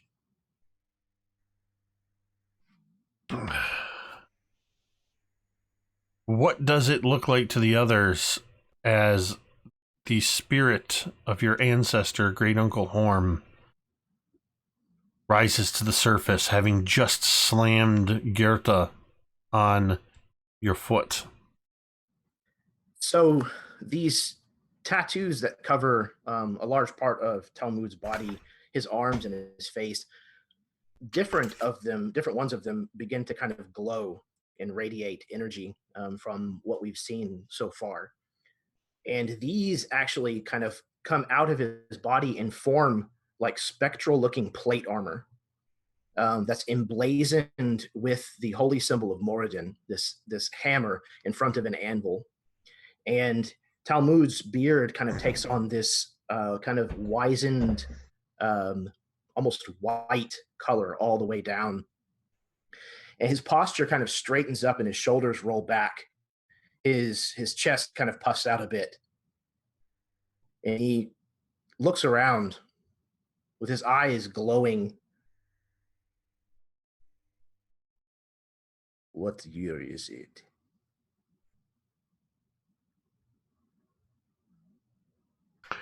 The rest of you would know that it is 1495 by Dale reckoning. Horm, we are friends of your ancestor. We ask you questions. You stand side by side with my descendant. Then I will do what I can to help. Horm, give me a perception check, which of course is just going to be Talmud all of your normal attributes. Yeah, that is an 18 total. Horm, you see out of the corner of your eye, you would actually realize while Gerta is having just kind of off to the side, but having just made your foot throb and brought you to the surface. In your other hand is the brittle remains of that piece of parchment. And Horm, you see a name written on that piece of parchment that says Kundrakar. Kundrakar. And you recognize the name Kundrakar. Sorry, the Kundrakar was on the bone scroll. But on the paper, the name Durgadin the Black stands out. Horm, you fought alongside Durgadin the Black.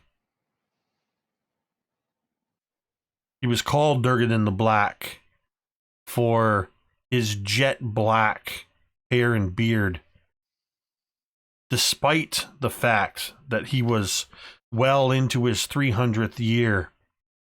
His hair and his beard were jet black, not a gray hair to be found. He was a vicious warrior.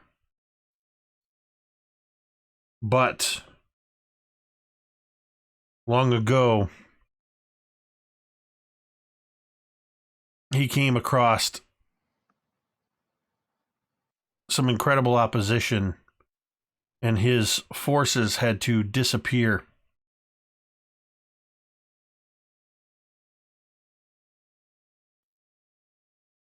And no one knew what happened to Durgadin the Black after that.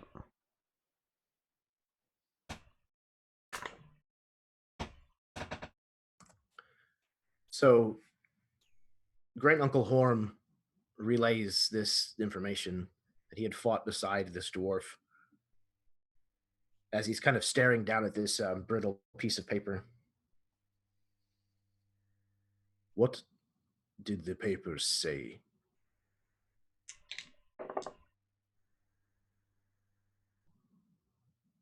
Horm, I want you to roll me a percentile die.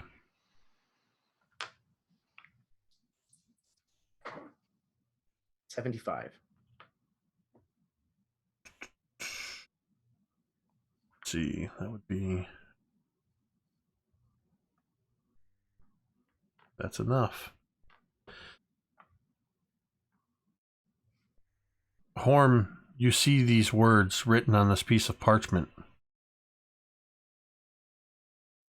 The incomplete inscription that says the remaining few. By order of Durgadin the Black, we have created a secret dwarven redoubt. None shall find us. However, and in your mind's eye, Horm, you can see that piece of parchment as a whole piece of parchment. You see the entirety of the message. And in a sort of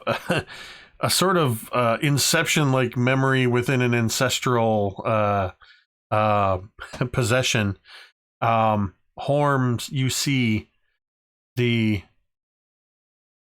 gnarl, war-worn hand of Durgadin the Black handing you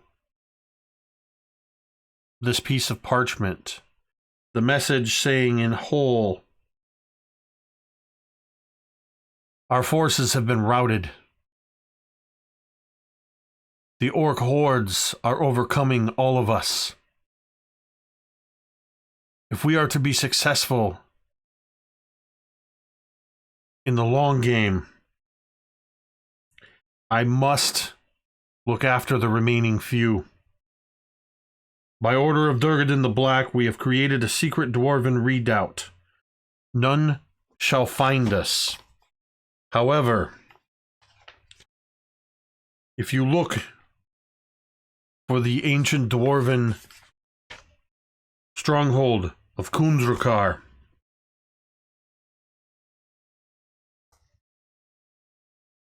the one that once was home to Charladon, you will find our people. And Durgadin the Black says to you, Horm, you are the last one to take one of these messages. and let the others know where we are.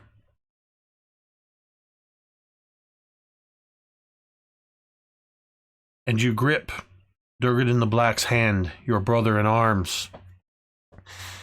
You are the last of 3 dwarven runners sent to 3 different directions to seek out survivors of the dwarven clans to bear this message.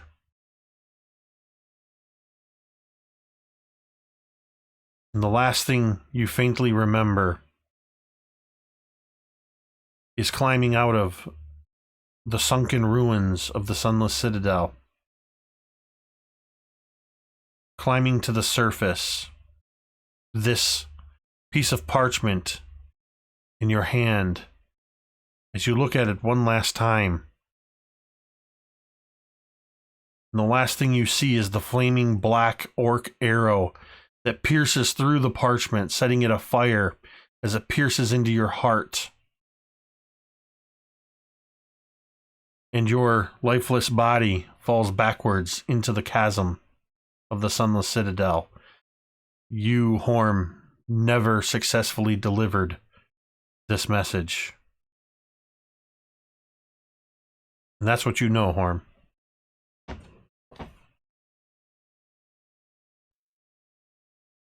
While Horm is reliving this violent death,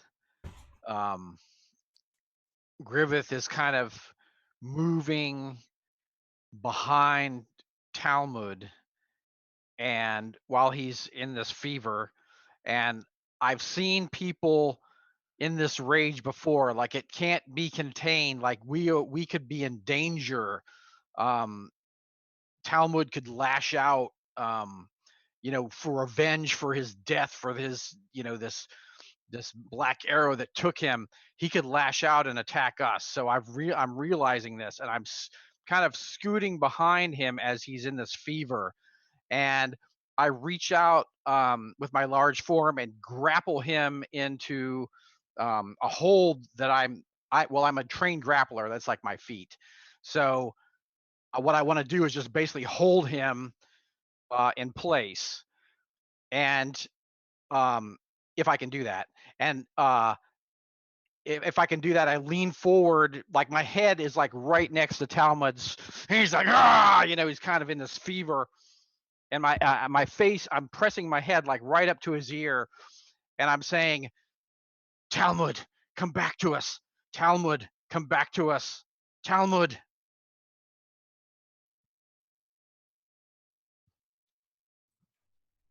And I think Horm is certainly struggling, and he's calling out, "No, this place is sacred. We must cleanse it. We must wipe away the filth. These are dwarven ruins. It must be done." And suddenly the struggling slows, and Talmud's chin kind of drapes down to his chest before he kind of lifts his head again. Oh. Griveth, what? Stop it. Did I? Oh, Talmud, no. you're back. Did I hurt someone? No. No. Oh. Good. I need to sit down again for a minute and just sit, friend, sit. Do you collect remember myself. anything? Do you remember any passages we can use? Any way that we can circumvent the standard way to get to the lair? I Make a don't. wisdom check with advantage. Come on, baby. That's a 14.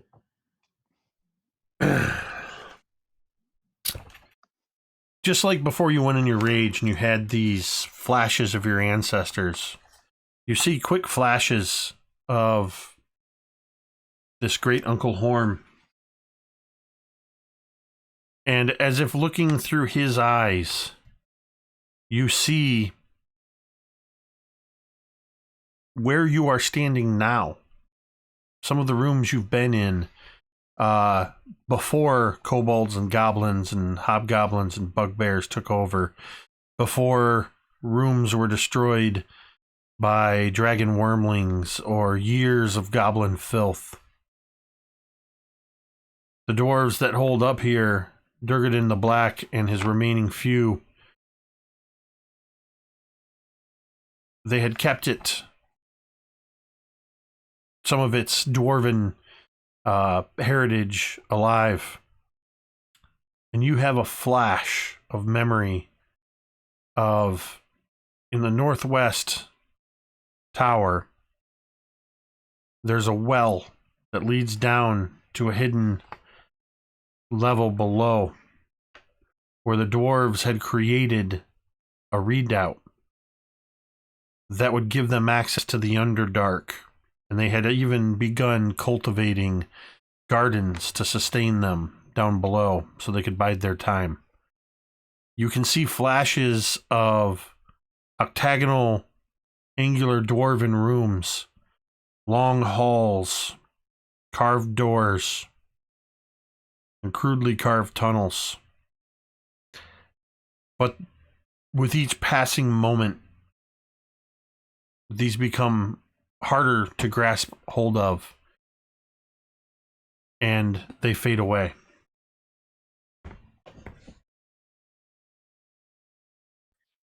And Talmud's kind of sitting there, almost holding his forehead kind of in one hand. Wait a moment. Yes, there are tunnels and rooms down beneath us, beneath our feet. They connect these this grove with a well, or yes, a well in the tower that was described. I don't know how to get there, but it may be a way.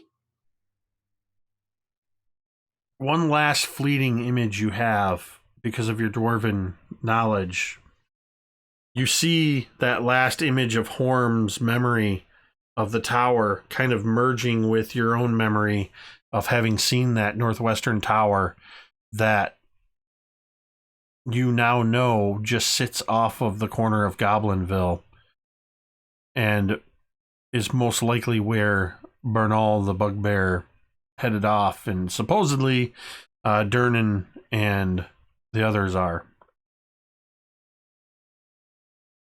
And by this point, they've had over an hour to prepare themselves. I put my gauntleted hand on Talmud's shoulder and I say, "We shall avenge your kin." I had never heard of how exactly Grenl Horm had died. I wonder if maybe we could find his remains while we're here. I could take them home and put them to proper rest. I would be part of that quest. Thank you, Griveth. He kind of reaches up and actually kind of like grasps like your gauntleted hand. That means very much to me.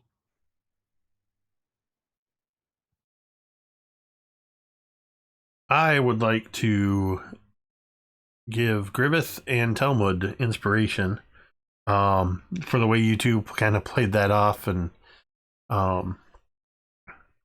yeah.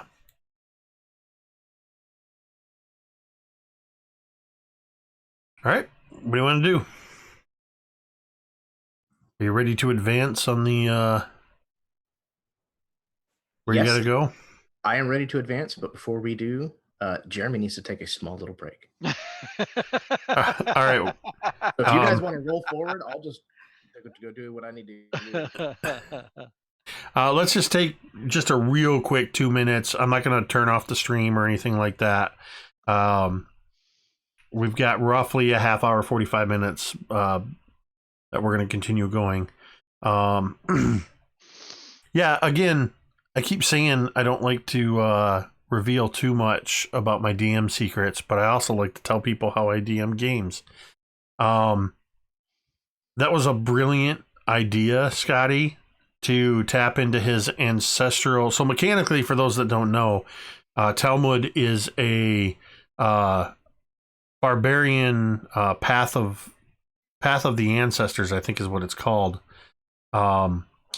Which basically, when you rage, you're tapping into your ancestors. And so Jeremy had given me a list of who his ancestors were, and I think he rolls a d6 whenever he goes into a rage to see who he's manifesting at. I'm guessing. I don't know. That's neat. That's really neat. But what I did was, when you said that and I started to realize what was happening, I was like, oh, this is going to be cool. So I had to go dig up that list. And then sure enough, there was Great Uncle Horm in there who would have been old enough. And I thought, all right, I'm going to see how likely it is. And that's where that percentile check was, that I basically said there's a 25% chance, and he rolled within the 12% of the 12 points of above what it was. So, yeah, we just kind of, that's role play, baby. That's a lot of improv. That's something you can't really plan for. So, and honestly, for those, because I know there's people that are watching in the chat that have mentioned that they've run this before, and that they remembered. Somebody said that they remembered. Oh, I remember that. I think remembering the piece of treasure, which, other than the fragment, the description in the fragment, there is nothing else in this module about that. So yeah, that was just us working together as storytellers, and but what's really cool about that is already there's this side thing where you guys now want to go find Horm's, you want to see if you can find Horm's body, right, or remains, and there's the seeds of other potential adventures in something like this. Oh, totally. That's what I love, where you can create a story together cooperatively and generate those kind of things out of nothing that can then become, I mean, you think about this, it's unlikely that we'll do this, but if we were to carry these characters all the way through to 20th level, think of the revelations that Talmud could have as he taps into his ancestors. And now you, as characters and members of his party, have connections to him and to his story. So I think that's really cool to see how those things emerge. And I, as a DM, love that kind of stuff. I think it's one of my strengths as a DM, is to be able to take fragments of what's there and create story and create new things, just improv. But I like to base it in stuff. So if you watch closely, as I'm talking, I'm flipping through because I'm trying to remember certain names because I wanted to remember the name of Charladon. And but yeah, I mean, there's now this whole cool thing where you guys, before you leave here, I know you guys are going to go looking for Horm. Oh, yeah. And realistically, if I wanted to, and if we wanted to, that could turn into a seed for the next chapter if we decide to continue doing stuff. I'm not saying it will, but it could, because let's be honest, we're still not sure Talmud's going to survive this. Oh, he's going to survive, damn it. Jeremy's back. Yeah, quick shout out to everybody hanging out in the chat. We do appreciate. I try not to look too closely, but I do glance at it quite a bit, and I like to see people talking about what's happening. Lots of new viewers this week. A few people that have said, I know there was pretty much a hashtag bring back Meepo early on. Lot more tears for Meepo. Like I said, a few people recognizing pieces of the adventure. And Oki Allen, if I'm saying that right, on Twitch says, I've never played Sunless Citadel, but it's definitely on my bucket list now. I love these kind of short modules. I mean, this definitely wasn't ever designed to be a one-shot. And through extensive RP with amazing players, we are extending, these sessions out I think at its quickest, its absolute quickest, you could maybe do this in like 8 to 10 hours. But we're going into somewhere around 14 to 18 hours with this session. 7 sessions at an average of 2 to 2.5 per. We're probably sitting at around, I'd say around 16 hours of gameplay on this. And I've loved every moment of it. So with that short break out of the way, let's see what's going to happen in the next little bit and what cliffhanger I'm going to leave you guys on this time. So you're pretty much ready to begin moving forward. You're able to, with a general plan, in your last few minutes as you're unbarricading yourself and kind of checking the way and seeing that the dragon hall is still empty. The carcass of the dragon has actually, you can see the smears along the ground where the dragon or the goblin bodies have been taken away and the dragon carcass is gone. But you can very clearly tell it's been dragged through the goblin blood, which still remains, and brought over to and there's actually quite a bit more blood over by that door, where it looks like they probably had to hack the dragon into pieces to get it to fit through the doorway. But they were busy in that hour while you rested behind the closed door. But if you want to make any last battle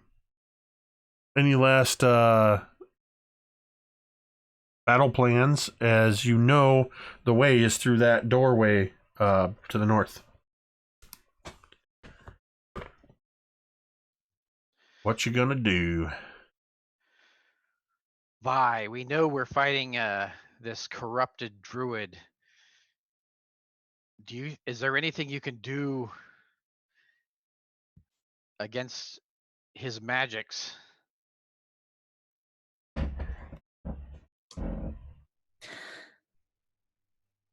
To be honest with you, I've tried to remove myself as much as I can from my unfortunate curse of being this druid. So I'm afraid I won't be of much help. I'm sorry. We need you now.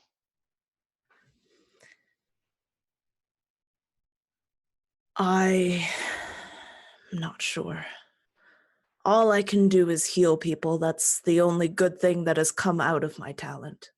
Your knowledge of these magics. I have no knowledge of these magics. Your knowledge of these magics could be the thing that saves us. Let me think. Well, druids are savage. They're wicked. They're cruel. And their magic echoes that. You are not savage. You are not cruel. You don't know me. You've known me for a year. You've known me when I wanted to forget what I was. I'm guessing that this druid has embraced what he is. You may have to embrace what you are. You cannot deny it. You are what you are. You cannot hide anymore. You've hidden for 15 years in a hut. And it's worked out so far. Embrace what you are. You are what you are. Sometimes we need to cover up who we are and to learn to put it out in small bursts. I think you could take a lesson on that, Griveth. I am not judging, and your judgment is correct. I'm still having difficulty containing the power. His voice kind of quivers a little bit. And I am worried that if I too do embrace my power, that I will become you or become Talmud, and then Cantriel would have 3 crazies to rein in. Unless you, Cantriel, have some hidden anger that you haven't told us about. Anger, no. Short patience, yes. Cantriel seems to be our calm center. She's the center that we can depend on to calm us all down. No pressure. I put my arm on Vi. Does she shrug it off or does she allow that? No, she allows it, and she kind of... I'm sorry for giving you such a rough time. I know your heart is in the right place, and it takes a long time. I have not turned into a beast for about 20 years. That was the first time. Sometimes it stings to bring the past back up to its surface. How about we face this together? With the power in me, I feel that I'm losing myself. I don't know how to contain it, but we'll face it together.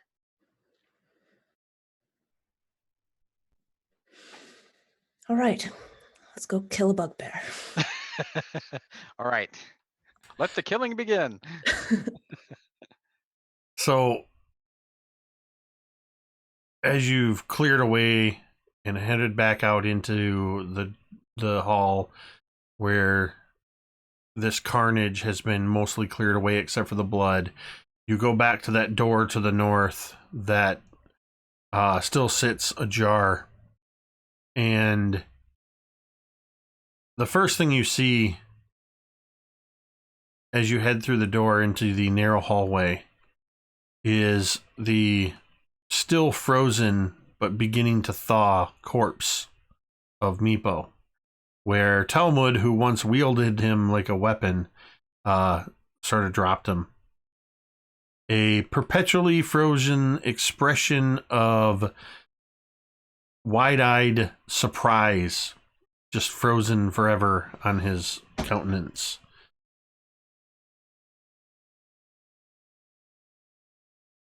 I forgot all about. Oh no.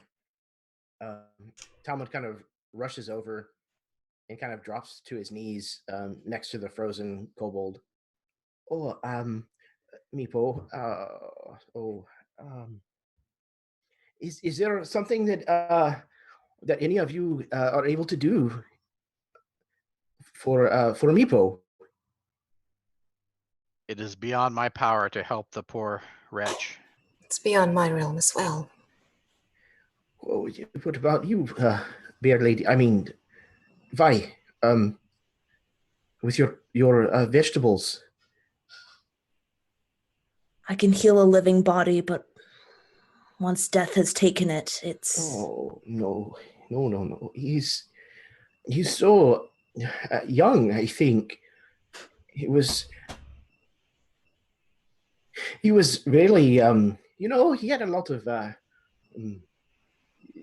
gumption, a lot of panache, he didn't deserve for this to happen. He was, Meepo. We can give him a proper hero's death.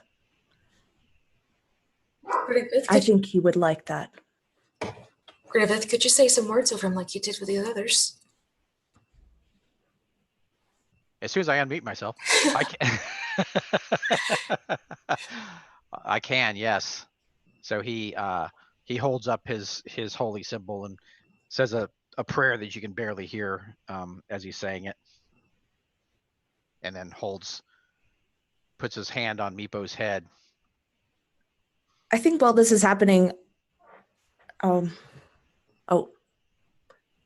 Never mind. He's frozen solid. Lighting him on fire would take a very long time. You're gonna make him stew. Oh, maybe No, not. no, let's not go there. All you hear is.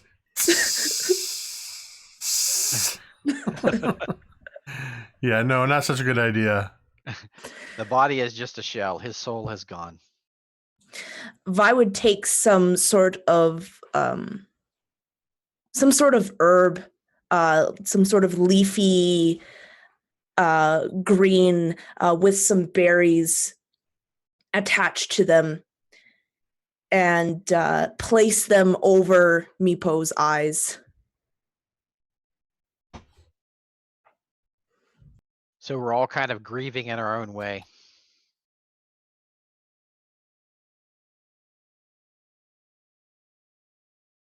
All right.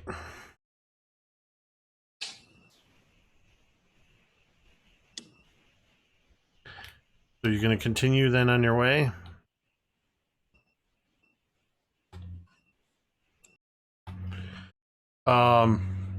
So the hall opens up, extending far to the right in that 10-foot wide hallway like before.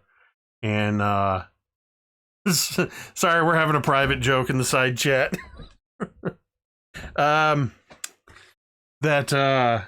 it also opens up to the left and kind of goes north for about 20 feet before it goes far to the west about 30 or 40 feet, and you can see a curved section of wall curving around like this, the continuation of that rounded tower wall you saw from inside Goblinville. There's a door on the south wall that would have been the one that was on the north wall of Goblinville, near where the violet fungus butcher was cutting some of that stuff up. And there's a single banded wooden door in the curved wall of the tower. You can actually see along the floor spots of blood where the wounded Barnal, the bugbear, made his egress to the tower.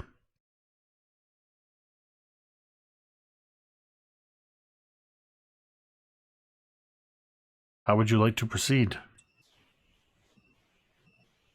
It looks like he went this way.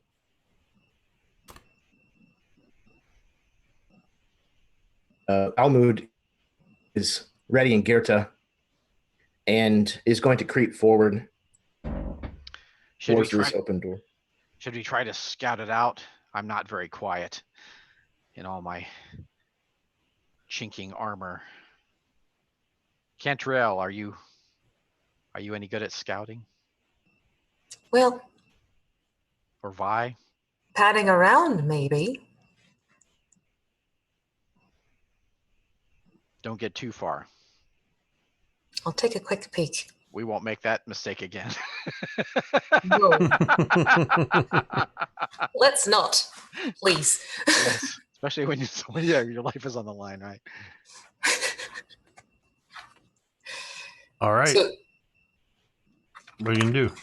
If the door's open or no? No. No. Nope, it is a closed door. About Can I 30 feet in front of you. Holes, any holes? Yeah, can I check out the door and make sure it doesn't look interesting? Or see through the door somehow? Give me stealth. Okay. As you approach the door. Okay, so that's a 13. Did I die? I don't know. I'll tell you in a minute. No. 10. Okay. You make it up to the door without incident. And you're just kind of checking the door out. Is that what you're doing? Yeah, just to make sure there's no, like, pitfalls, touch something, boom, bang, arrow through the chest, Give me an investigation check. Yucky. I got another 20. Plus, so it's a 25. So the floor and the walls and the door itself appear to be completely trap-free. The door doesn't even seem to have a lock mechanism on it. At least not that you can see from this side. There's just a simple handle, and it does look like the door pulls outward.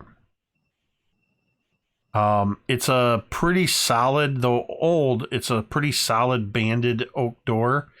And the iron banding seems to have kind of held the wood together. So there's no like gaps or anything that would be big enough to, get a view through. Anybody have oil to oil the hinges? That's a very good question. I can see a dark, so I have no need for a lantern. Therefore, unfortunately, no need for oil. Actually, I would remind you, now somebody should have written this down, but I do remember when you passed through the room, the storage room that had the elf pudding in it, that there were 5 flasks of oil, and somebody mentioned something about taking some oil. I think that was me, because So I actually do recall that somebody said something about taking oil. Getting oil to set things on fire. So yeah. At the very least, you have a flask of oil. Okay, then I'm going to take my flask. I just read our chat, sorry. And grease the hinges. Yeah. Okay. And do you want me to do a check for that, or? No. Okay. This isn't Pathfinder. You don't need to roll for use oil. You never know. And then slowly try and open the door so I can peek in. Okay. So you're able to kind of pour the oil over the hinges, stow the oil flask, and dang it. Yeah, you saw that. Jeremy Berger in the YouTube chat says, roll a WD-40. I was trying not to laugh and then you started. I just happened to glance over for that. That's a good one. That is a good one. 100 XP to Jeremy Berger. Right? That was good. Okay, so you grease up the hinges, oil up the hinges. You are able to begin pulling open the door. And you can actually start to see as you open this door, you can see, and just for clarity's sake, the hinges are on the right side of the door. And you begin to open the door, and you can see that there are torches lit in this room. And as you open the door to get a look inside, does a 14 hit you? Yes. As an arrow comes flying from across the room just as you spot the bugbear with bow drawn. That's going to be...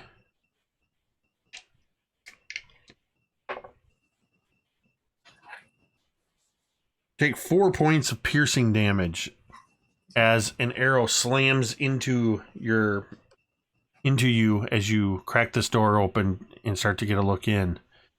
They were lying in wait. You give me a perception check. I'm not close. I got another 20. Dang. So then that's going to be a 26. So you clearly see, it's kind of like as you open the door, you see this room that is about 40 feet in diameter.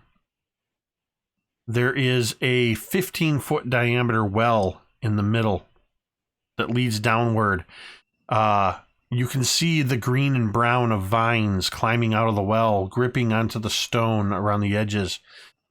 On the far side, opposite of the door, there is a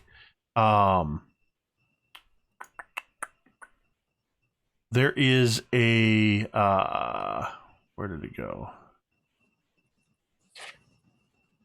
Oh, you also can see out of the well, you can see a dim violet light shining out. And the vines aren't brown and green, sorry, they're gray and white. And there's, as I said, torches all around the room.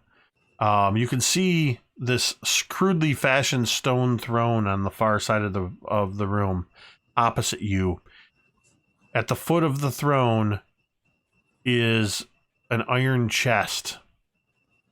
Next to the throne, growing out of a stone pot, is a sapling.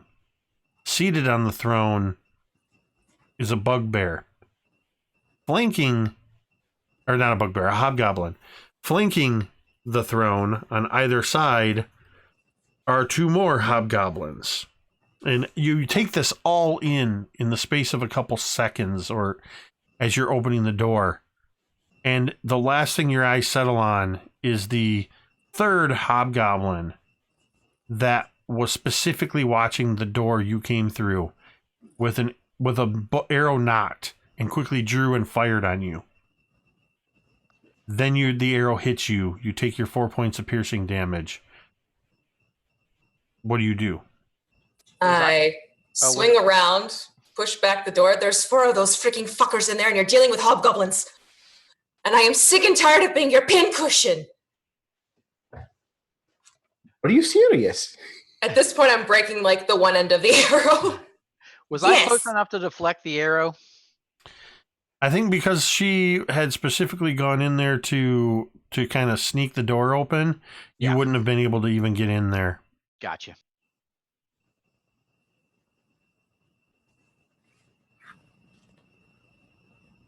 All right, what are you going to do? Do we just charge in now that they know we're here? Well, we've rung the doorbell. They know we're here. As they say, the jig is up. I am not coming in first, but you have 4 of them. 2 flanking the big guy on a throne. Then there's the other one right behind this lovely door right here. All right. Are we rolling initiative?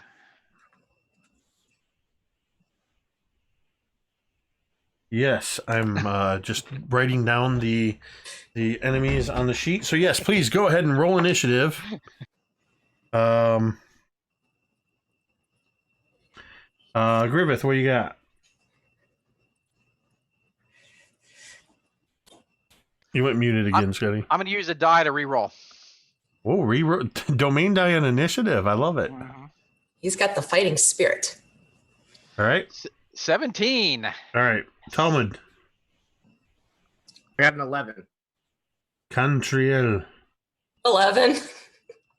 Vi. 15. All right. Batting order is Griveth. Vi. The Hobgoblins. And Talmud and Cantriel. And you can decide how you guys are gonna, if you're gonna work simultaneously or how you guys are gonna do that. So Griveth, what are you gonna do? Vi has told you there's 4 of them in there. And there's one lurking behind the door, right? You have no idea where they are in there. She's just told you there's 4 of them, and about 6 seconds has passed. Okay, did she tell me there's one behind the door? Yeah, I said there's one behind the door, and I said there's 2 flanking him at the throne across the room. Just to be clear, the door opened outward into the hall. Oh, right. Okay, okay. Yeah, that changes what I was going to... Okay. So, I kind of got a sense of where you were going, and I wanted to make sure that the door... Yeah, thank you. You knew the door opened inward. My long-winded explanation before it was not applicable. Right.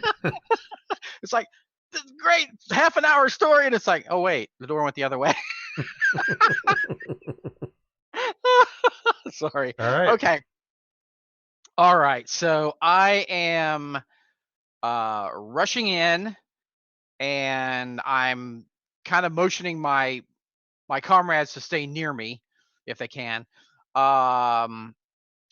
So I am going to swing my Morning Star at the closest one. So as you come into the room, I would like a perception check. You got it. I got it. 15. You see pretty much what I described. You see the hobgoblin on the throne, 2 on either side of him, and a third hobgoblin that was up on the across the way. On the opposite side of this pit. So he's for the furthest away. You would actually have to go around the pit. Let's see. You could get to the one flanking the throne to the right, which also happens to be near this where this potted tree is. Okay, does the one on the throne look like he's casting a spell? Or trying to cast a spell or anything like that? I'm gonna say with your perception check, no. Okay. He was sitting there with a sword across his knees with an impatient look on his face. Okay. I'm gonna crack the skull of the one near the throne. All right, so you run up on him and go ahead and make your attack. I got a 19. That is going to hit. Come on, baby. Ooh. 8 total damage. Ooh, excellent. All right. Yeah, and you can see these guys are wearing chainmail. They have shields and swords, bows across their back, except for the one that has his bow drawn. Now that you're in the room, though, and you've kind of rushed up on him, you get a look at this one seated on the throne who looks like he's just in that, as you've just come in as a flurry of attack, he looks like he's getting ready to rise up. But you see that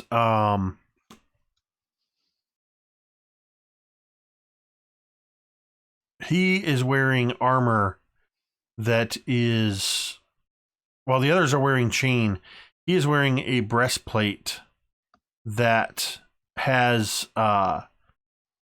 some sort of crest on it. Actually, give me a quick I would say history check. Okay. 11. You do not recognize it in the heat of the moment. Okay. So how bad did I hurt the hobgoblin I smacked with my Morning Star? It looks like you dealt him a pretty good blow. Does he look pretty close to dead or pretty good? I would say he's not dead, he's just mostly dead. Okay. I am gonna smite his ass. He's really most sincerely dead. We'll make him dead. How about that? 10 more points of damage. What does this smite look like as it completely obliterates this hobgoblin? Okay, so he brings the Morning Star up in a dramatic arc. It swings forward as he calls on the goddess to strengthen his blow. Like a surge of light comes up his arm and then runs up the mace, and as it hits, it's almost like an explosion. Like it slams into him with incredible force. There's like a boom, almost like a sonic boom. Chunks and armor go flying everywhere. The boss is sprayed with, like, the head goes flipping up in the air and lands in the boss's lap, looking up at him with a surprised expression. And Griveth's like, "Yeah, bring it." Okay. I come in peace. Pieces. Sorry. And this hobgoblin just looks at this head that lands in his lap.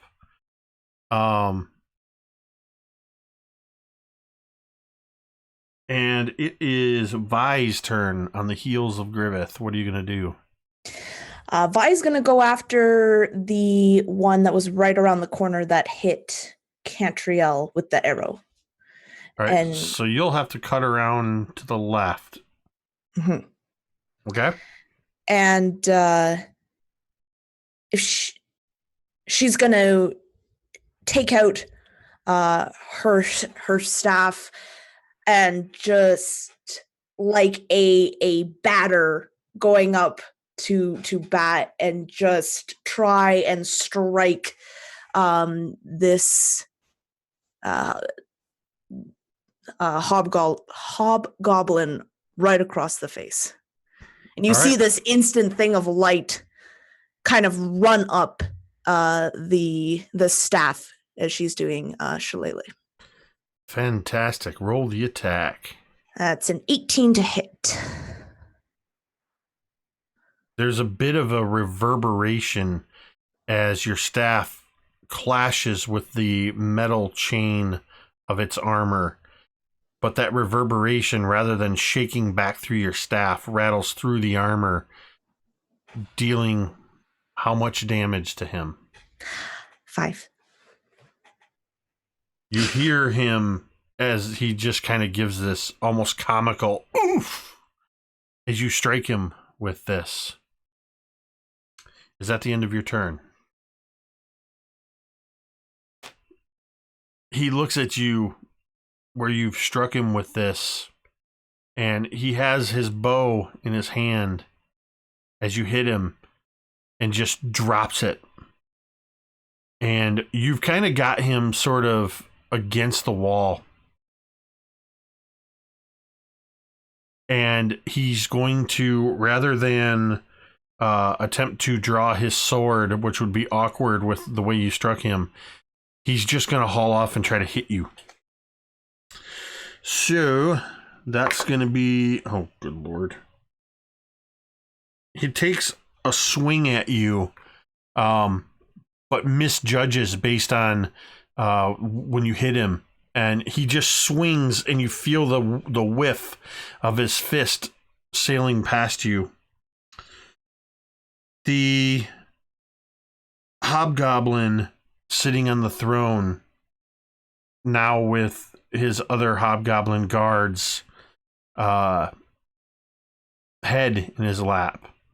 He quickly rises, allowing the head to clatter off the iron chest and down into the well. He stands to his feet, and he pulls the sword that from across the room looked like a great sword that was laying across, or a long sword that was laying across his lap. And you can see now that it's a great sword as he stands to face you. But before he can even attack you, Griveth, the tree sapling in the potted plant next to the throne slashes out at you. I'm guessing a 12 doesn't do anything to you. As you hear the sound of tree branch across the metal of your armor, as you see, because I just can't resist it, what basically looks like a little more than Baby Groot striking out at you from this potted plant. And this thing just kind of, as it slashes at you and does nothing, it just kind of and looks up at you as the hobgoblin captain springs his greatsword to bear on you. And that's out of the box, and I rolled the same thing. So the first attack, he swings at you, and Griveth, I imagine you just kind of instinctively move out of the way. There's a shower of sparks as the greatsword clashes into the stone wall, just missing you by centimeters. but you watch, you hear the as it screeches across the metal screeches across the stone as he twists his grip and flexes his arm and brings in a tight arc, swinging back for a second strike. Good Lord. But he's in too close quarters, and it just slides past your face again. Those are low single-digit rolls. As he's basically posturing at this point. And I believe Cantriel ducked back into the hall and has not come into the room yet. The other hobgoblin is actually the one on the left side of the throne is going to run over to where Vi is engaged and is going to attempt to strike with his longsword. That is a 18 plus 3, so that's a 21 to hit. Was I close enough to do attack of opportunity? No, because you're on the other side of the throne. Gotcha. You have the captain between you and this guy. Good question, though. So the sword strikes at you, and he only struck with one hand, so, that's max damage. So you're going to take 9 points of slashing damage as he just sort of rushes in and just kind of brings the sword up and slashing across your arm where you have your staff up where you already struck at this other one. You take 9 points of slashing damage. And now it's Talmud and Cantriel. At this point, Cantriel is not going back in there. But she's seen what's going on in there, so you just hear her shout at the top of her lungs. And she's thinking of the big baddie. I've seen chipmunks with bigger nutsacks than yours! And she casts vicious mockery on him. Ooh, at the captain? At the captain. All right, so that's So he has to do a wisdom saving throw. A wisdom saving throw.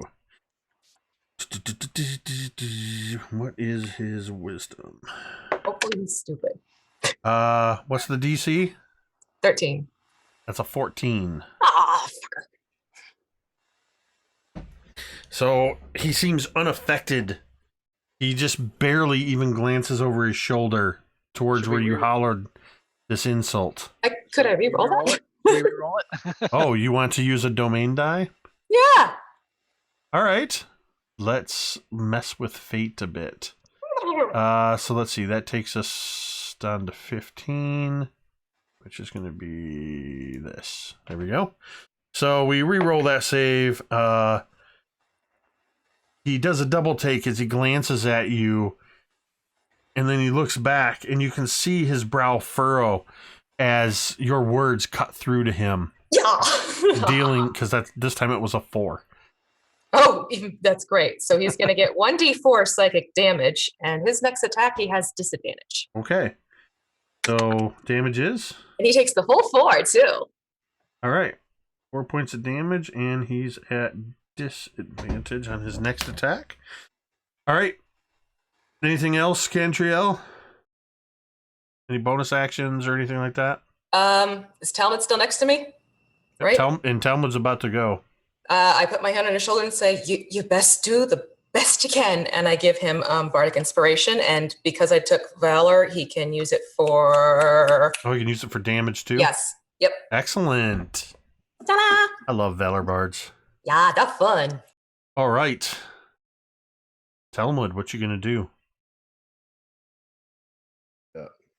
So Talmud says, right you are. He kind of grips Gerta and charges into the room.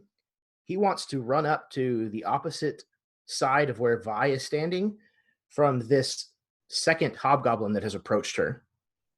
He's going to come running up kind of right behind this thing and just take Gerta and swing in a big arc around over his head, recklessly attacking. Okay.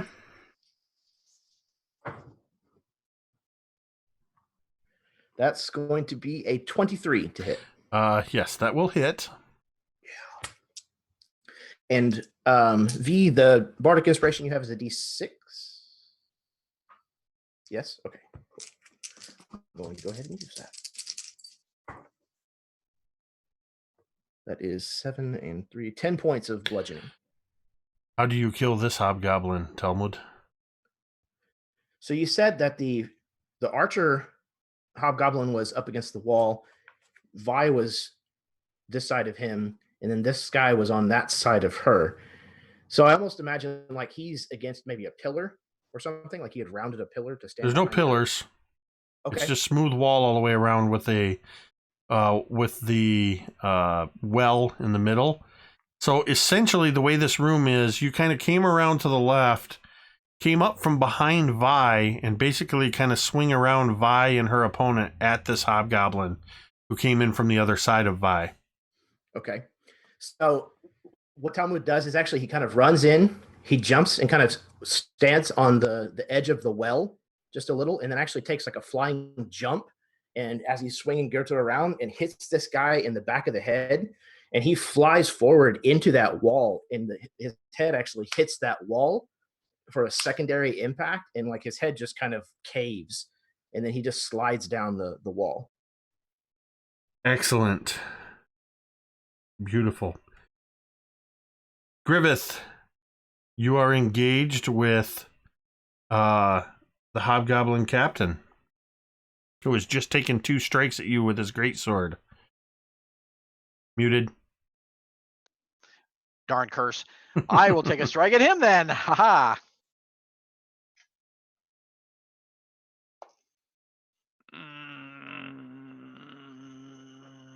17. That just is enough to break through his armor. All right. I call on the goddess to smite evil.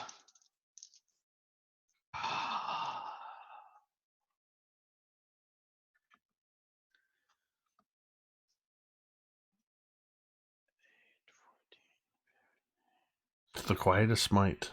It is. 17 points of damage. Wow. The holy energy is just imbuing your weapon with power, and you see this armor that he's wearing, this special it's half plate, but the special breastplate, you can see it as you carve part of the crest and cave it in,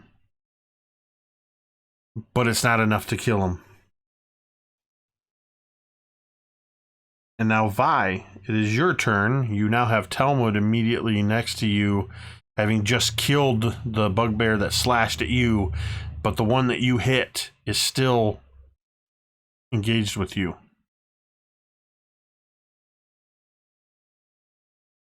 After being hit as kind of a reflex, Vi would swipe her hand, her other hand that isn't holding the staff, at this hobgoblin that is in front of her. And what looks like just her normal hand, as she rears back, suddenly her nails begin to glow. And they begin to elongate and sharpen. And she comes across and she slashes at the hobgoblin. And that is primal savagery. Wow. The 15 to hit. There is a sound of rending as your nails rip across metal like nails on a chalkboard, but you're unable to penetrate with that roll. Can I use a domain? That's why they're there. That's Yay! why your patrons supply them for you. So that's going to knock you down to 14. So go ahead and re-roll that. So that's an 18. As your nails are dragging across the metal, suddenly they find purchase between a seam and they rip into flesh. That's going to be 8 points of acid damage. Holy snap. What does it look like when you find purchase and this acid just under its armor kills this hobgoblin? I can imagine that, she finds a chink in the armor and these elongated talons slip in and through, and you would see this black green ichor bubbling out from the wound that she had punctured into the armor, and the hobgoblin would begin to scream as it just collapses. You can hear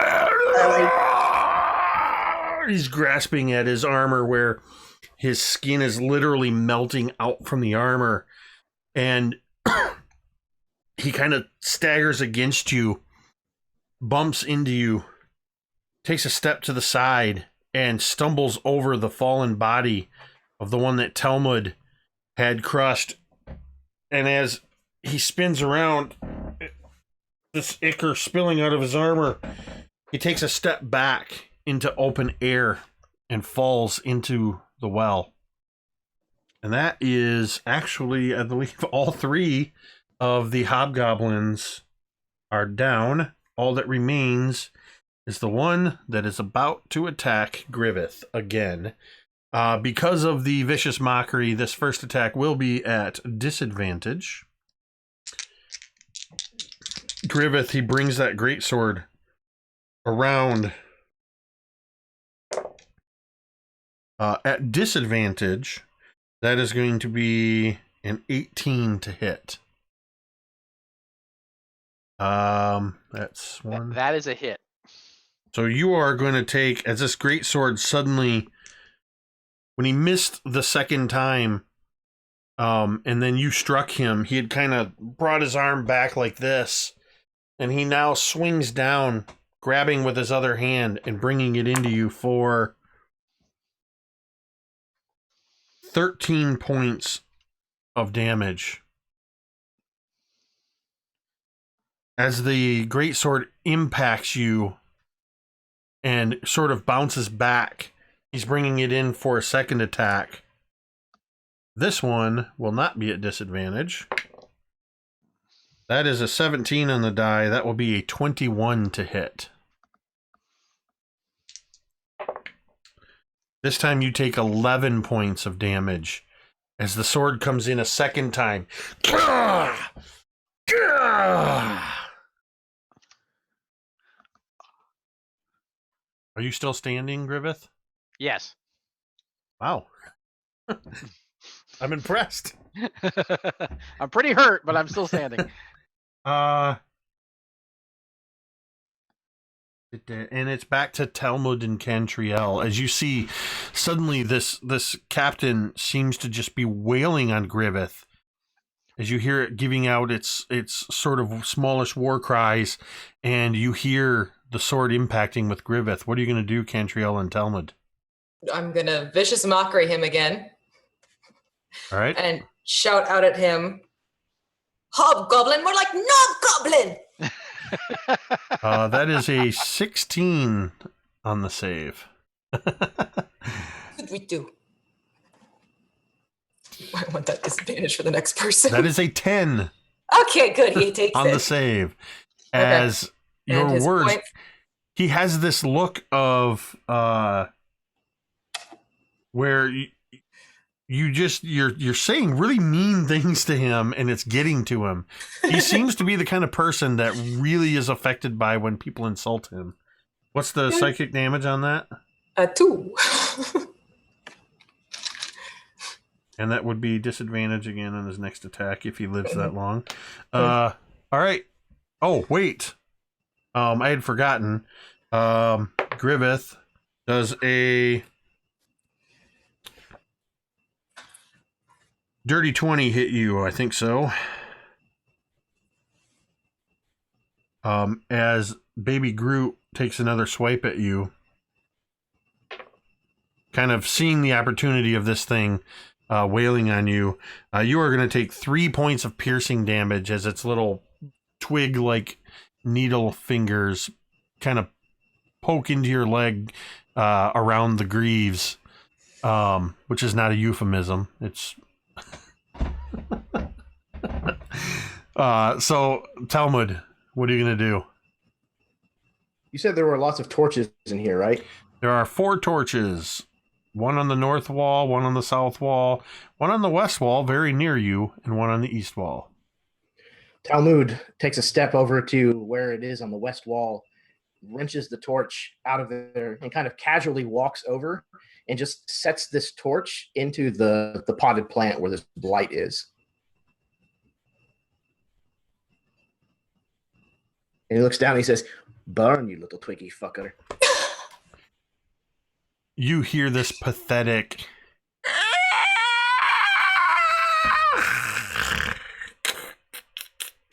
as it just goes up in flame.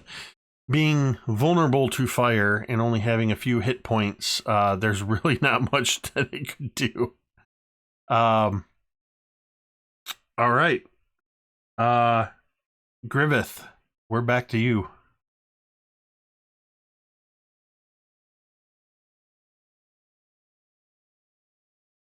You're muted. Darn it, I was so dramatic. I shall not succumb! I'm going to use a domain die. That's right, my Rewind. precious. Use all the domain dice.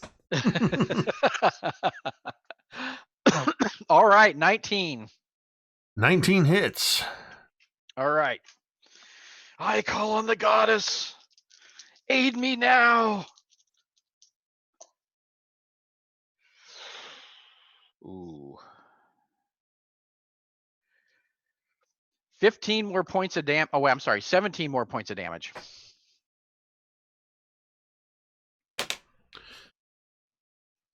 I like stealing Matt Mercer's words. How do you want to do this?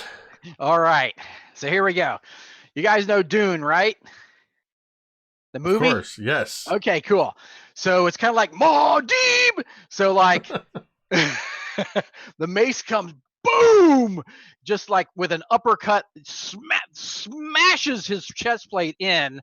His whole chest is caved in, and he goes flying back to his throne, and it cracks. It's like, the Maudib where he cracks stone, like with a roar, the thing.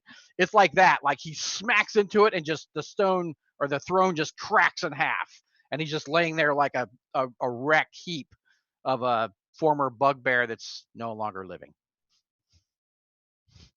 Very awesome. Love the Dune reference. Jeremy Berger says he is the Kwisatz Haderach.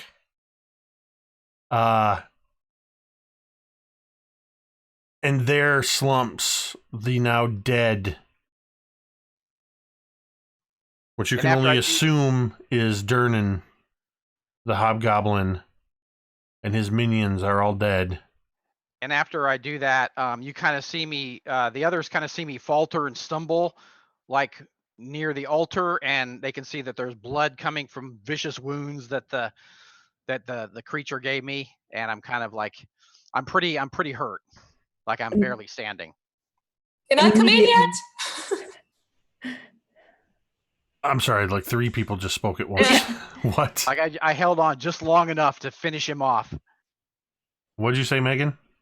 Vi would immediately run towards Griveth, seeing that he is not doing so well. And as she's running, she reaches into her pack and grabs the bandages, the herbs, the berries, and it very quickly, and would actually begin to just take off some of the parts so that she can get an easier way at the wound and be able to patch it up.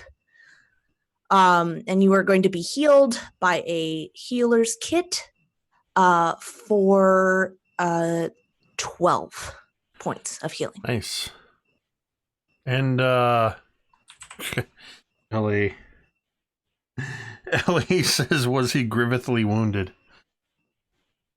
Nicely done, Ellie. I'm going to give you 50 XP for that. I'm giving 250 for the to Jeremy for the Quizette Hatterack comment. Cantriel, what were you saying or doing? I was asking if I could come in yet. The coast appears to be clear. Vi, you can see, is rushing over, working on Griveth. Talmud, what are you doing?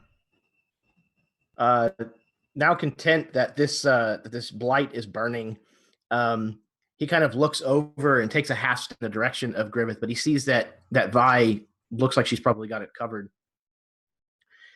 He's going to call over to Cantriel. They all seem to be dead, but just be careful. The vegetables in this room seem to be very dangerous, and these coming out of the well are the same color as the poison apple.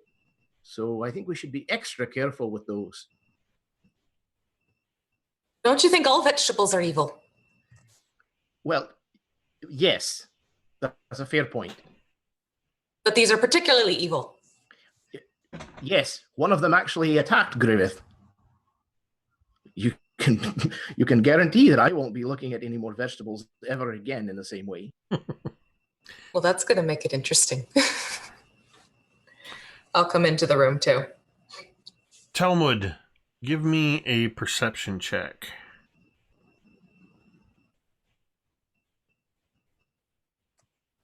An 11 total. Okay. Cantriel, what do you do as you come into the room?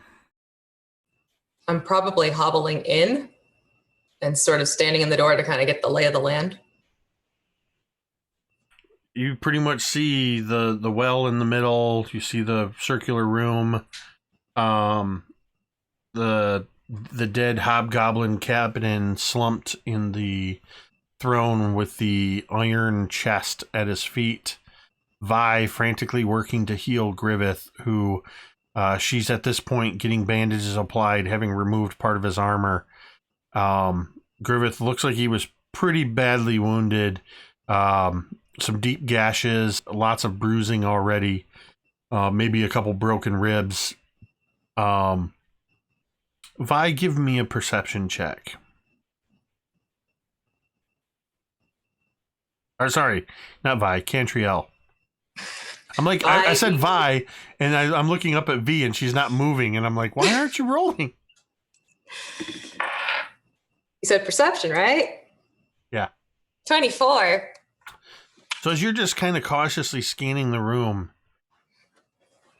you see this hobgoblin captain slumped with the broken, this chest plate sunken in, cracked where Griveth struck it. But in the same way, when you see something familiar, your mind fills in the gaps and reconstructs the image. You recognize that this chest plate has a crest, a family crest on the front of it. It is the Hukrili family crest.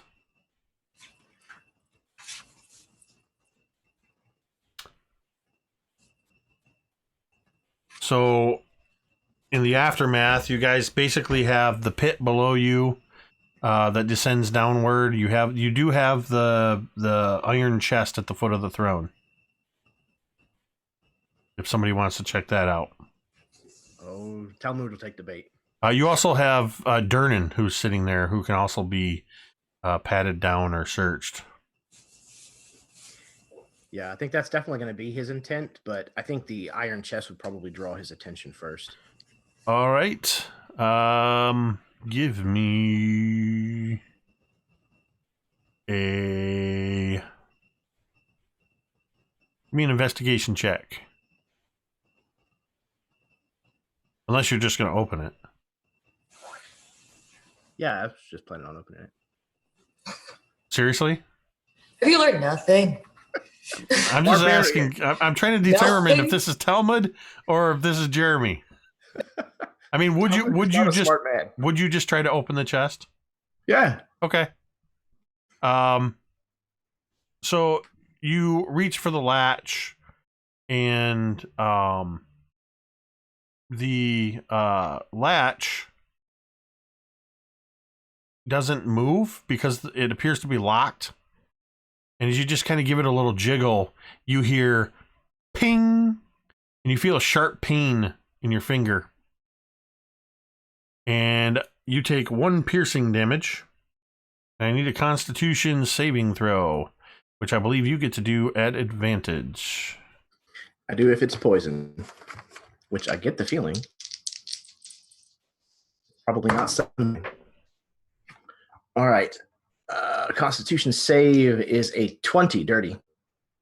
So with that, you resist the 6 points of poison damage completely. Or rather, you're immune to it. You don't take it.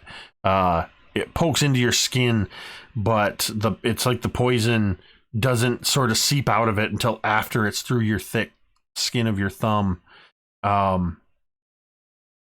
But you can see the needle sticking out about 3 inches.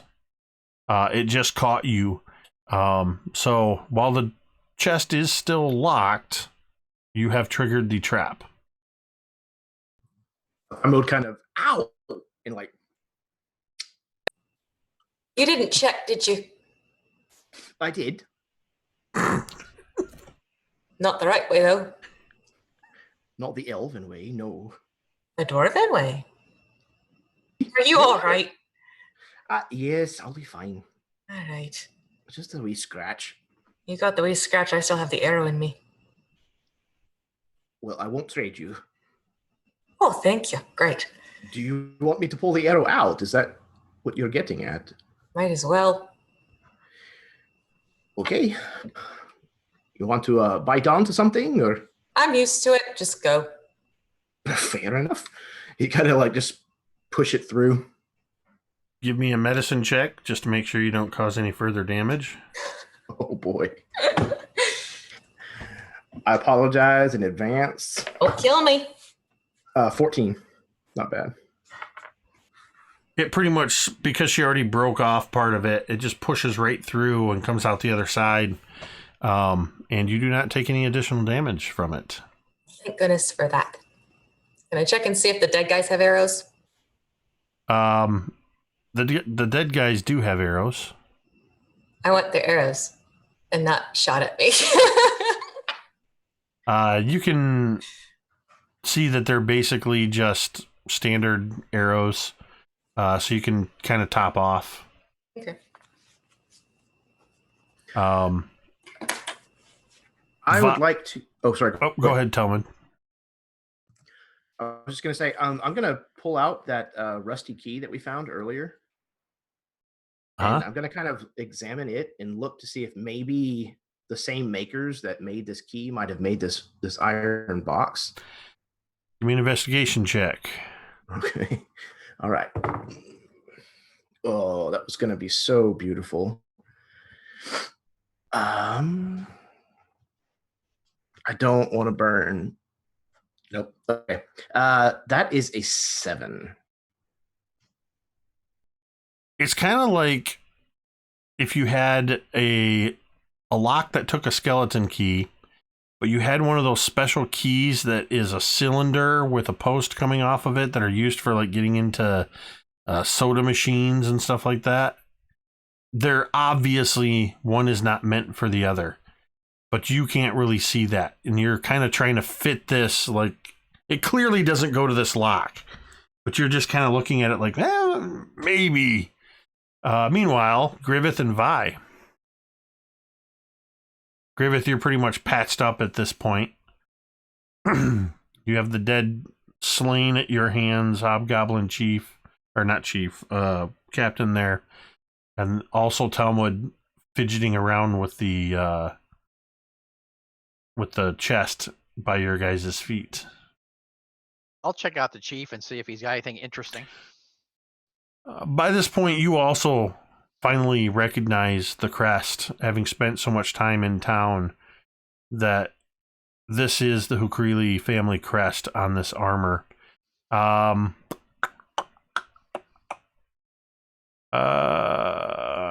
Let's see, what else do you got? You find 2 potions of healing. Nope, sorry, 1 potion of healing and 2 vials of antitoxin. You also find a gold signet ring on Durnan's hand. He wears it on one of his fingers. And he also has an iron key.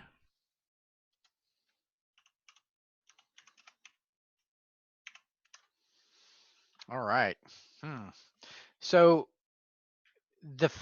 is this some family from town, the crest? The Hukrili is the family of which you are looking for 2 of their children, Talgrin and Sharwin. Oh, right. Okay. So, yeah. So either they're working with them or they stole it from them. I would assume they stole it until we learn otherwise. Yep, and you have the iron key and the gold signet ring that you found on his finger.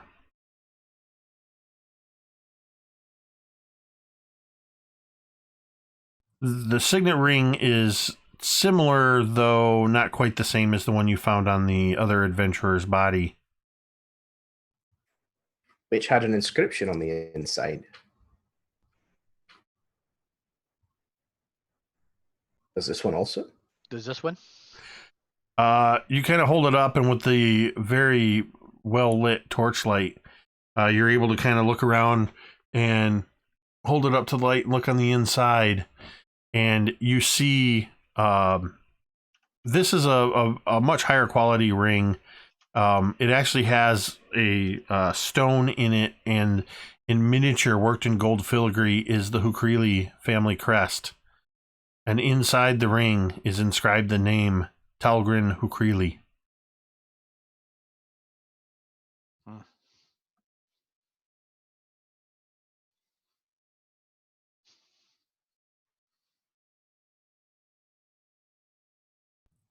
It's easy enough to steal a ring off of a man who's still alive. We shouldn't lose hope yet. There's still the other one as well. Aye. And you have that iron key that very clearly matches the iron chest at your feet.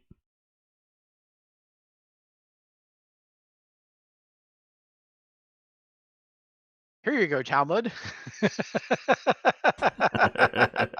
Oh, well, thank you. Yes, this looks like it should work much better than this one. You'll kind of tuck the rusty one back away. The key definitely fits. And inside the chest, you find 231 gold pieces. And amongst all the gold pieces are 2 medium-sized onyx gems, each worth 30 gold pieces. If anybody is searching the hobgoblins, Cantriel, while you guys are dealing with that, searches the hobgoblins. One of them is wearing a set of moonstone earrings. Each of the earrings is worth 20 gold pieces. She doesn't even flinch. She just into her ears they go. The other hobgoblin has a matching moonstone necklace. And around the neck it goes. Hey, it's pretty. Also worth 50 gold pieces. So make sure you mark those down. It was what for the earrings? 20 for the earrings, 50 for the necklace, 20 each for the earrings, so 40 for the set. So you have a matching set of moonstone earrings and necklace. And I look beautiful.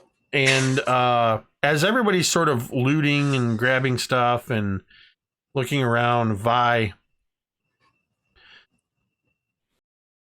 you can kind of see as you're packing away the last remnants of your healer's kit, just packing things in and kind of closing up the satchel. As you turn, you can see these pale white vines and this glowing violet. The vines creep all the way up and line the inside of this this well.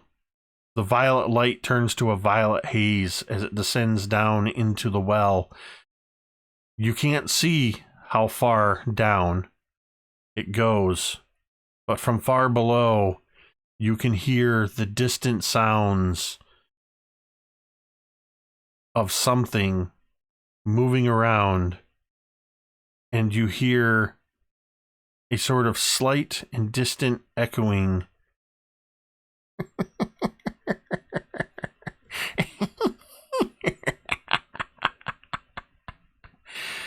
And as that sound echoes in and around, we fade to purple. And we end tonight's session. What went much longer than I expected, but it was a good one. Sorry. I thought for sure I had killed a couple of you. So that was session 7, Goblinville. And you have killed the hobgoblin despot that overthrew the goblins, and now the path lies before you to go down to the Twilight Grove and see if you can find this Belloc and dispose of him, and possibly see if Telgrin is still alive. See if you can find the fate of Sharwin or Sir Baron, I believe was his name. So we still have a little ways to go yet. So we still get plenty of time to adventure together. This was, wow, there was a lot that happened in this one. Another great RP session with some incredible thinking of the players using class abilities in a fun and unique way, with Griveth kind of drawing Talmud to use his rage ability to tap into some ancestral knowledge. Definitely one of the coolest things I've seen in a game in a long time. And as we mentioned during the break, it really kept me on my toes. So, like I said, we ran a little bit longer than we usually do. We had a longer intro than we usually do, too. But what we're going to do is we're each going to say a little outro piece. I'm going to have Scotty go last again, because before we get out of here, before we out of here, we're going to do another super secret sneak preview, world premiere look at just what is that QG that's on Scotty's shirt. So I'm Jake from Mini Terrain Domain. This is my channel. But what's the point of having a channel if you don't invite your friends to come over and play? And that's what we do. Right now we have 3 nights a week that are regular D&D nights, with Tomb of Annihilation, Cult of Personality on Sunday nights. Monday nights is All That Glitters, the Waterdeep Dragon Heist campaign. And then on Thursday nights, for still quite a few sessions yet, our mini campaign of the Sunless Citadel from the Tales from the Yawning Portal, with these amazing players. I do want to say, please consider, if you haven't already, subscribe to the channel over on YouTube. We are just getting close. We're creeping up on 8,400 subscribers. When I hit 9,000 subscribers on YouTube, I'm going to make an announcement about a 10,000 subscriber giveaway. That's going to be pretty awesome. And that's gonna start kicking into gear once we hit 9,000 subs over on the YouTube channel, which I'm also coming up on the 4-year anniversary in November of the channel. So yeah, hit that subscribe button, hit the little thumbs up. Make sure you hit the bell. hit that little chime icon so you get notified when we go live. And then over on Twitch, think about hitting that heart to follow. Or you can use your Amazon Prime. You get a free Twitch Prime subscription. Subscribe to the channel. And get some cool emotes that go along with it. But at the very least, if you follow us, you'll be notified when we go live.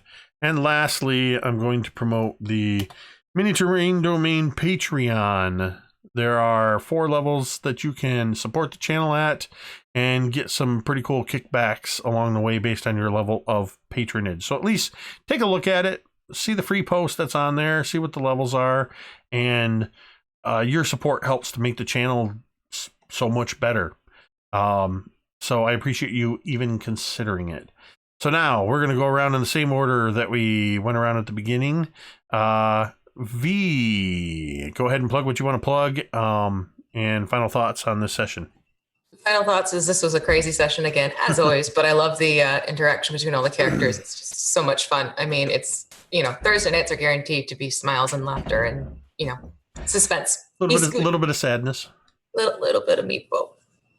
Little bit of meatball. But I am V. I have the channel on YouTube called The Crafting Muse, where you can see how to make bits of terrain, paint minis, make game accessories, all that wonderful stuff. I do have a crafting tutorial going up tomorrow. Also coming up around the corner, November 9th through 11th, Scotty and I are going to be down in Charlotte, North Carolina for the Mace Game Convention. So please come on by and visit us if you are in that area. We're going to be there from Friday through Sunday. We'd love to see you. We'd love to say hello and all that grand stuff. They have a couple of auctions going on where you can actually come and sit and potentially play with us if you manage to get one of the tickets for one of the seats that they have for auction. And I'm trying to think if there's, Scotty's running a couple games. Wilac's going to be there too, and he's running a game. He's running 2 games now, or is he 1? I think Wilac's 1 game. And then I'm doing 2 mini painting classes there as well. So awesome. Lots of fun things planned. Fantastic. Jeremy. Yes, sir. Hey, everybody. I am Jeremy. I have the YouTube channel, The Erasmus Expeditions, where I have just nearing 100 live play sessions over there. I am going to be starting a new campaign. Session 0 is Wednesday night at 7:30 Central. Jake will be a player in that. I'm very, very much looking forward to getting into that setting. I also am 1/3 of the Dudes of Yore podcast with my buddies Jeff Doty and Chad Nick, which can also be found on YouTube. And yeah, I love this game. These players and these characters, and having Jake at the helm is it's just a guarantee that it's going to be intense and a lot of fun. I really am enjoying kind of delving into playing a barbarian in a different way than I've ever tried to play one before. And everybody seems to be kind of having the same approach to their character. So it's just been an absolute blast. So I thank you very, very much for inviting me to be a part of this. And we definitely love having you be a part of this. This is just such a dynamic cast of characters. All of our storytelling methods together is just phenomenal. Megan. Hi, everyone. I'm Megan. I am one half of the YouTube channel and publishing company, Dice on Ice.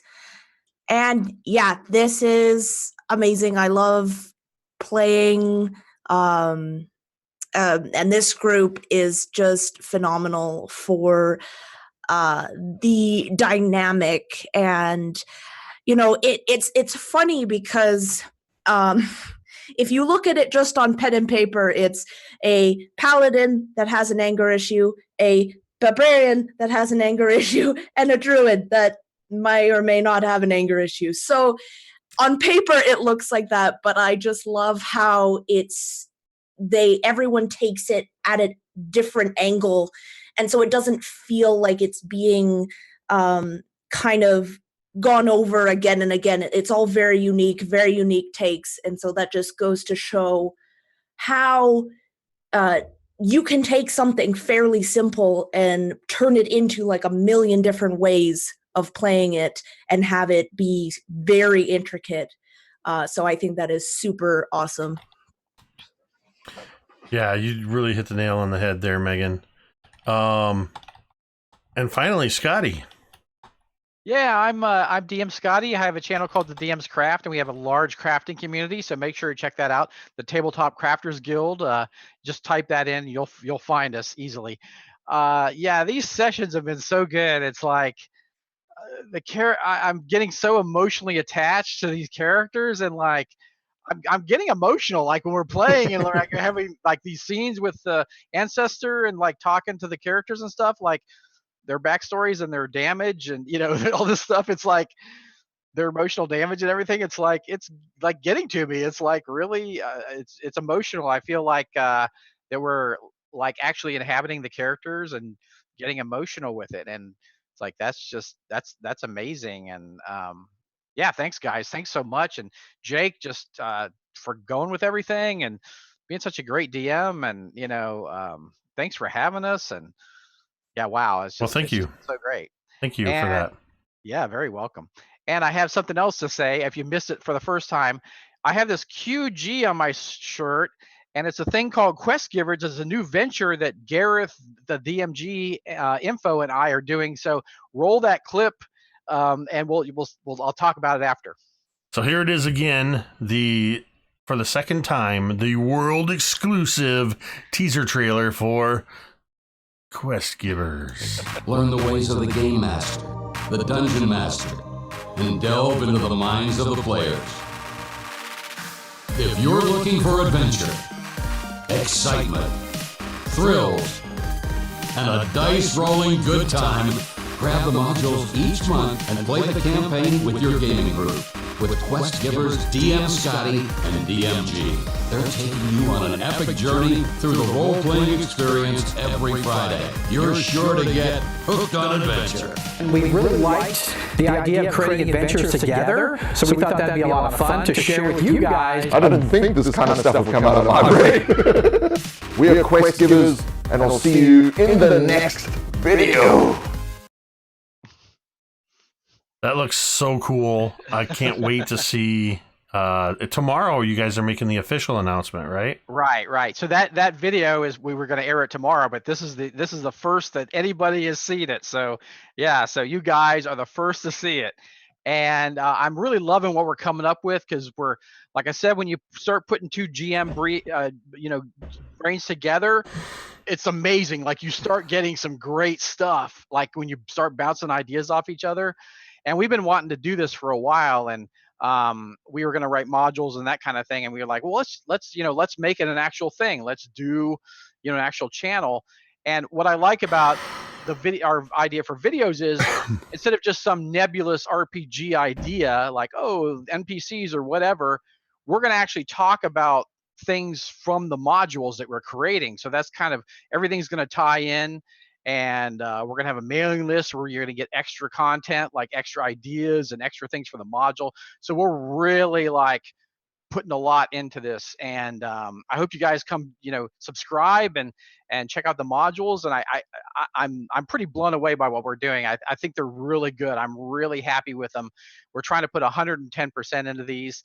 So yeah, I hope you guys enjoy this new channel. I just want to say one last thing. The DMsCraft is not going away or anything. Don't worry about that. It's my baby. I can't, the DMsCraft is not going away. We're just starting this new venture. So you guys, just wanted to show you that, and I hope you enjoyed the preview. I think it's pretty awesome. I can't wait for it to go live. I can't wait to get my hands on some of those adventures and run them right here on the Mini Terrain domain.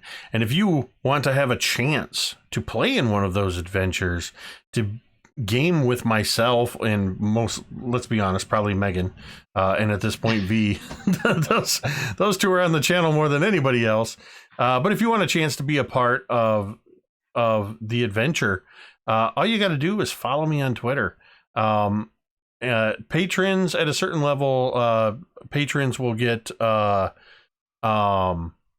exclusive 48-hour first dibs, basically, on certain games in interest posts. And then I tend to post those on a couple Facebook groups I'm a part of, that we're all a part of, as well as Twitter. I have a game coming up on Halloween that was sourced from Facebook and from Twitter. And I get to play with a couple people I met on Twitter that I've never played with before.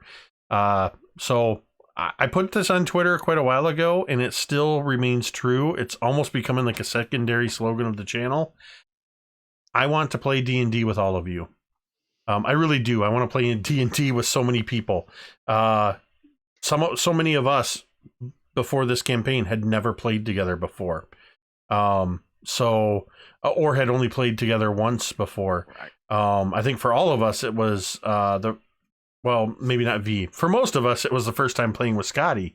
And like I said, different degrees of that. So it's a very real possibility that just by simply following me and being a part of the MTD audience, that you have a chance to play in a game that I run right here on the channel, whether it's a one-shot or mini campaign or something like that.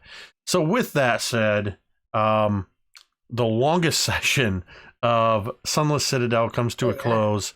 We will return next Thursday at 8:30 p.m.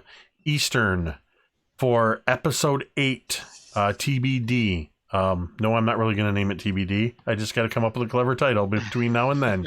But until then, we are going to end this session just like we end every session. And you can say it along with me if you want. Yeah.